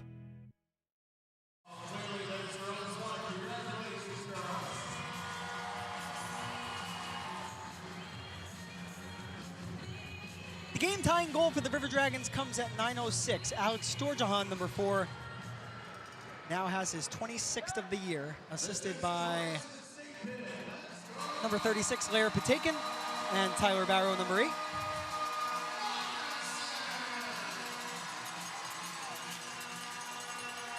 Columbus remains on the man advantage. Alexander Zmayev with 2 goals tonight. Ryan Hunter plays the puck to himself off of the dasher. Zmayev lifts the stick of his opposition, maneuvers the puck to the line, and Wynn gets it deep. Out of the box comes Christie for Monroe, but the Moccasins still inside the defensive zone. Well, for the moment, now Wynn will have to defend Christie, and he does with a plum. He shoves him right down to the sheet. No chance. And they're going to call interference. I am going to mute my mic. Not going to say anything. No, no, no.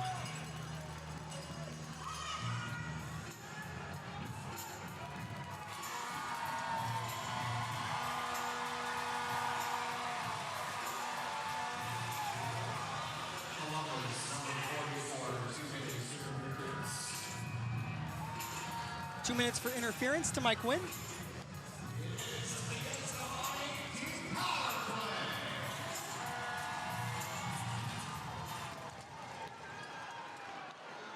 The River Dragons now on the floor in the core, penalty kill. Roy makes a save, the rebound comes out.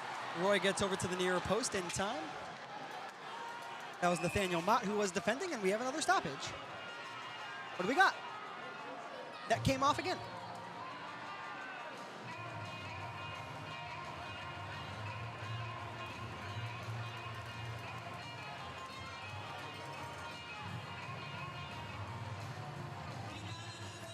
On your screens, the efficiency of each team's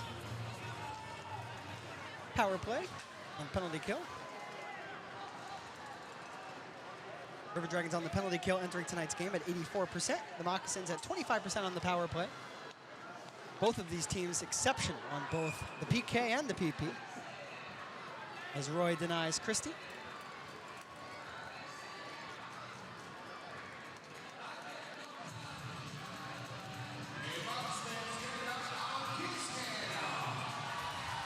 The River Dragons 28 seconds into the penalty kill, able to change some players. That's important, get some fresh legs out there. Don't need any spaghetti legs while down a man. So Matthews down the board for Naris. Matthews, left side, Summers. There's a stick in the passing lane, Zmayev. Caught by a fan, yeah, love that. Great job, bro.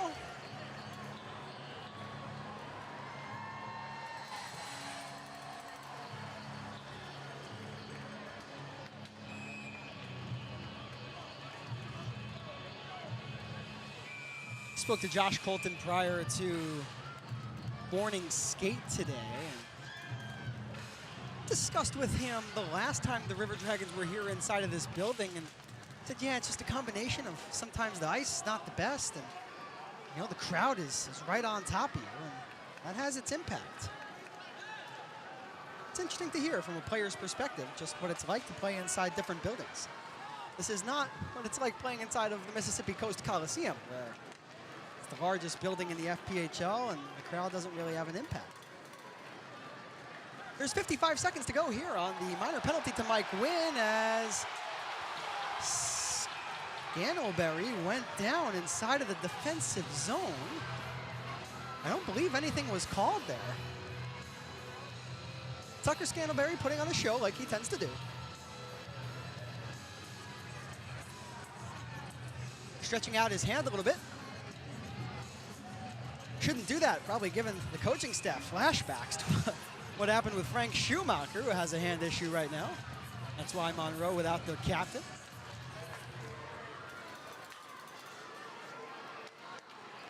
Colton Gherkin. Orson Green. Pick. Green comes out from the corner. Rink wide, his pass, Ben Stefanini got his twig in the way. And how about a glove save made by Trevor Babin on the bench? Babin just turned to coach and said, I thought you said I wasn't getting a start tonight, coach. How's that for a day off? Still have to make a glove grab. Trevor Babin, though, always up to the task. Tyler Roy, tonight, much the same. He has been excellent. So difficult to be a goaltender in this building. I just talked about the crowd, but especially with the way Monroe plays. They're physical. They can change the momentum of a hockey game in a split second. And, well, they average 5 goals per game. Summers will twist. Defended by Galvin. Rink wide. He misses Pick. Pick collects the puck off of the boards. Shoots onto Roy. Rebound produced. Fornaris below the goal line. Left point. The bomb from Green. Denied. And Balkwill will dump it down. The penalty kill is over. The River Dragons back to full strength. Patakin from one corner to the other. Hunter can't get it out on his attempt, but Brody Thornton will. He will not ice the puck here. So Dorsey, deep inside of his own end, will have to make a play. He takes a shove from Jemayev and still moves it in time for Matthews. Matthews wears an A on his sweater, stands like a statue behind the net. Fornaris, number 9, a 17-game point streak, 27 points in that span. He funneled it along for Pick, but Nathaniel Mott was all over him. How about that defending by number 74? Hunter from the near wall will get it out to center. Dorsey up the far wing.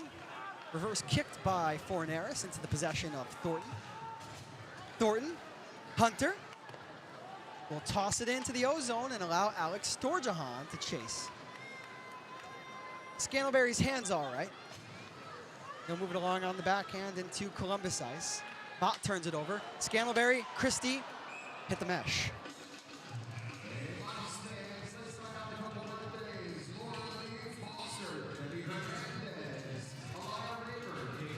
Another media timeout to come. The final 5:28 of tonight's game coming your way when we return. By the way, Scott Doherty and Casey Gerstein out of the box. Columbus, it's time to show your pride with official River Dragons merchandise. Every piece lets you take Columbus hockey with you wherever you go. Stand with your team, show your colors, and bring the energy of the ice to your everyday. Get your River Dragons gear today and wear your loyalty to your club loud and proud. Let's go Dragons!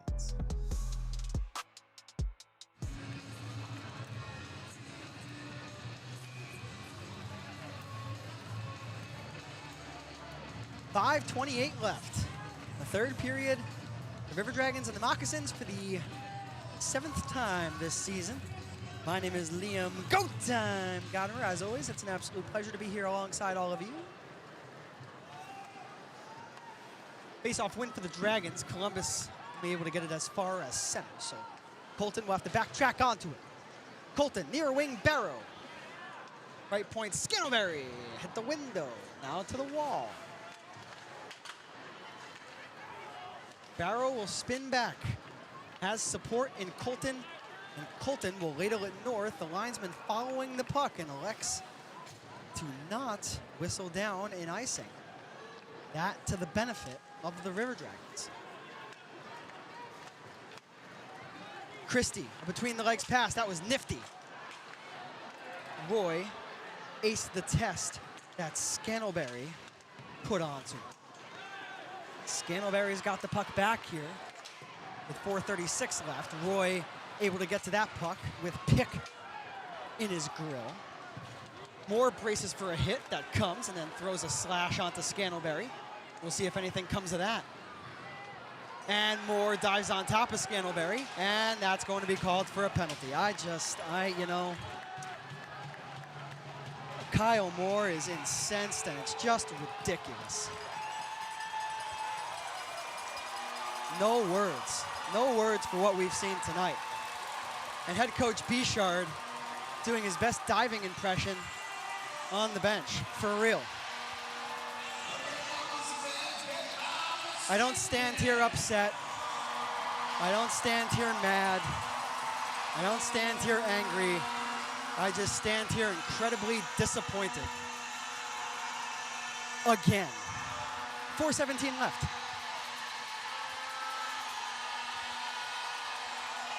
And you know what? You're just rewarding Tucker Scantlebury right there. I mean, Scantlebury started that onto Moore. And then once Scantlebury feels Moore is close to him, he dives down. Incredible performance, Tucker, seriously.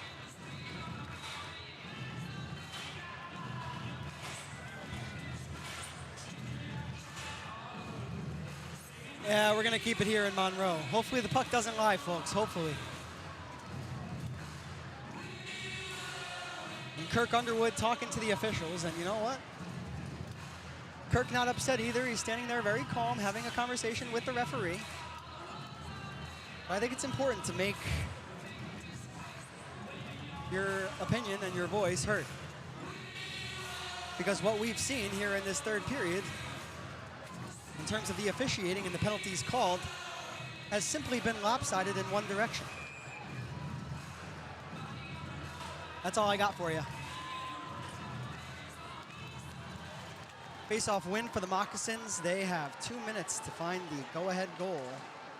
Roy, what a save. The opening 6 seconds of the Florin Decor penalty kill. 2 minutes for interference onto Kyle Moore. Has me rubbing my hand over my face in confusion. Another face-off win for Monroe. Matthews, the tap. Fornaris, right dasher. The bomb from Matthews. Roy closes the pads. Columbus could use a clear here. It doesn't come, but the puck trickles by Roy, wide of the net. Matthews will skate over to the right point. Now left point moving in and shooting is Summers.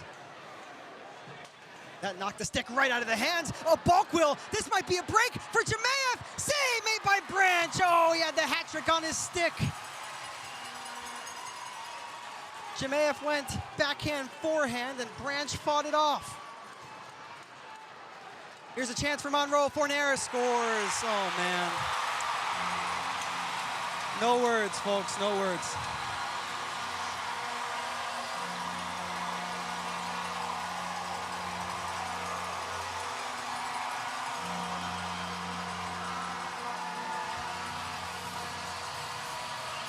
It's a power play goal for Monroe.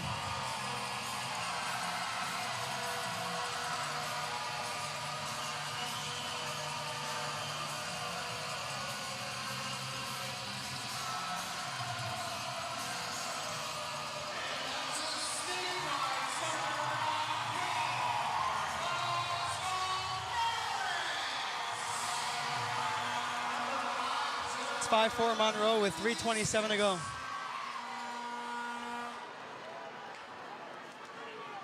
Nathaniel Mott will get it in deep onto Branch. Columbus has been pressuring the goaltender all night for Monroe. We'll see if they're able to do a little bit more of that in the final 3:10, now down. How about that keep at the line from Mott? Straight on, Underwood. That may have gone off the outside of the post. Here's Thornton shooting, pad save made. Digging at it is Doherty.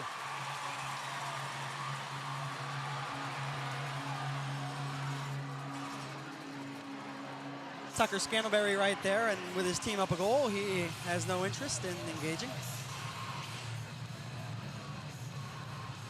Yeah, not a fight that Tucker Scantlebury wants, promise you that.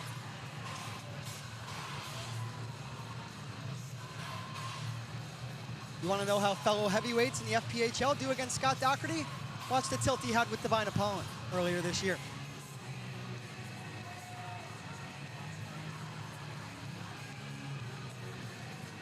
Three minutes, 2 seconds left. Storjahan, who made this a 4-4 game earlier in the third, takes the face-off, and, well, loses the draw. The puck sent out and deflected up over the boards and into the Moccasin bench.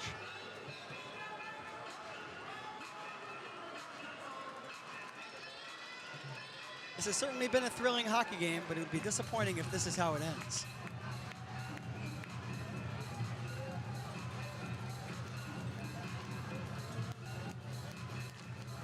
Face-off win for Barrow and the Dragons. Mott, Barrow, Kyle Moore, far corner. You notice how Moore was pressed to the back there and didn't dive down? As Barrow hit the glass. Gerstein will slide past Thornton on the backhand. Roy protects the 5-hole. 2.5 minutes left. Brody Thornton gets in the way of that centering pass, and he'll go rink wide for an oncoming Moore. Moore will apply the pressure onto Matcham, who moves it along in time for a teammate. Storjohan on the attack. He's got Barrow behind him at the line. Thornton keeps it in. Barrow and Storjohan, far corner of the offensive zone, but it will be Gerstein, who's got the big body and the puck on his stick, who will maneuver it over to the middle. 2:02 left. It's Tyler Barrow time. Here we go. The league's best player, simply put. Brad Fortin has a goal tonight. Possession lost. Green sends it in from outside of the red line. Roy comes out to touch it though, so no icing. Scantleberry to the near corner, 95 seconds left. Jemayev with 2 goals tonight. Columbus needs to get it into the attacking zone so they can pull Roy. They won't even wait. Roy has been pulled. The puck is still in Columbus ice to the empty net. Christie scores.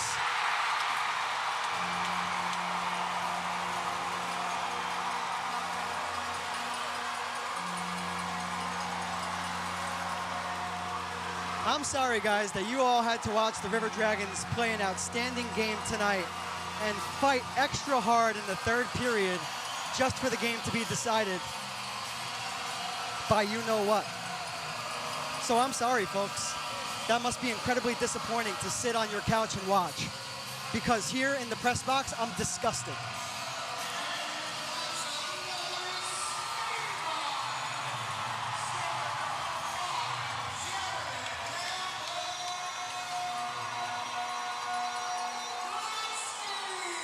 That's all I got to say about that.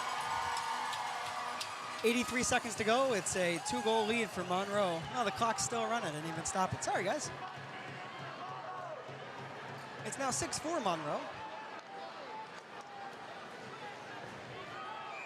This will be an icing on the Moccasins. I'll tell you what, though, folks. Tonight and tomorrow, they'd be nice games to win. They don't matter. The River Dragons are cemented into third place. The games that matter are the ones that come up against Monroe if they meet them in the first round of the Commissioner's Cup playoffs. This game, while it would have been nice to have, in the grand scheme of things, has very little impact on the River Dragons. This is a game they deserved a lot better in. But in the third period, things just changed in favor of the Moccasins by a lot.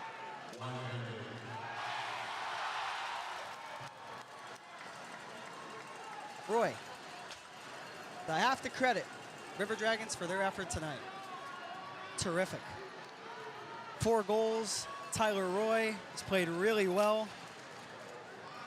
Jemayev, a 2-goal night. His pass to the top splits the 2 men waiting there. So Roy gets down and will maneuver the biscuit on along for Patakin. Hats off to the River Dragons who battled tonight, for real. May take a miracle for them to come back as Underwood shoots, Branch makes the save. It's whacked out of midair. And it will be the Moccasins who will get the lift on the puck. Glove down by Thornton. He'll go to the middle. Doherty outside of the red line will smack it off of the far boards at center. This game has come to a close, ladies and gentlemen. The Moccasins win by a final score of 6-4.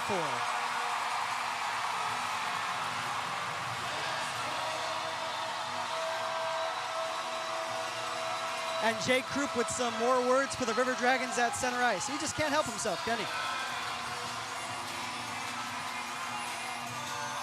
And you know what? Hugs for Tyler Roy. Well done, 35 White. Well done, sir. I think the River Dragons realize that they were robbed tonight. I realize it, they realize it, and every single person watching at home realizes it too. So you don't sulk losing this game. Kyle Moore with a stare down to the officials. Does a diving motion as he heads off the ice in reference to Tucker Scantlebury drawing the penalty that led to the power play that ultimately decided the game.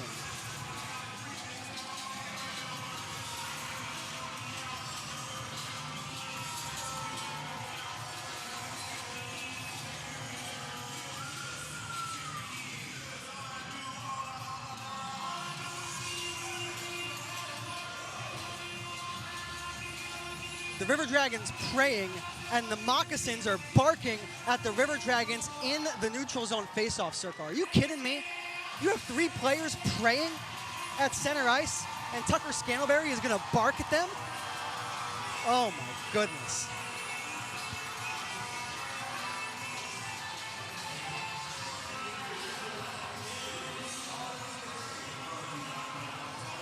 It's so on, baby. You've won tonight, Monroe. Congratulations. We'll see you in the playoffs, and more importantly, we'll see you again tomorrow.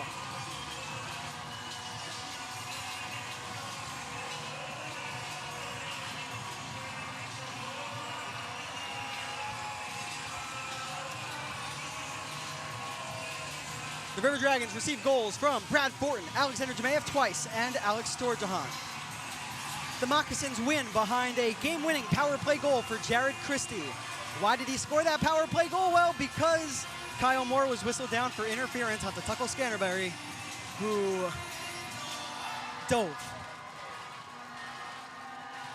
And that's how the game is decided. Jared Christie ended it with an empty net goal that made it 6-4. The goaltenders, Chris Branch gets the win. He goes 19 for 23 for the Moccasins, while Tyler Roy stopped 36 of 41.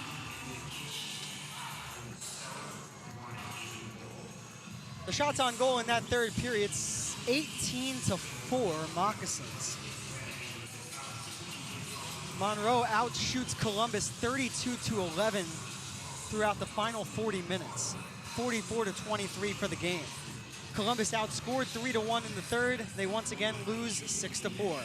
The River Dragons, with the regulation loss, fall to a record of 26-17, 5-4-1. They remain at 93 points and in third place in the Continental Division, while Monroe, with the win, improves to 34-9, 7-3-0. They have gained points 113, 114, and 115 in the standings. Well, folks, that concludes coverage of tonight's game. This is Liam Gotimer saying, until next time, which is tomorrow night, stay safe, stay well, and as always, let's go River Dragons.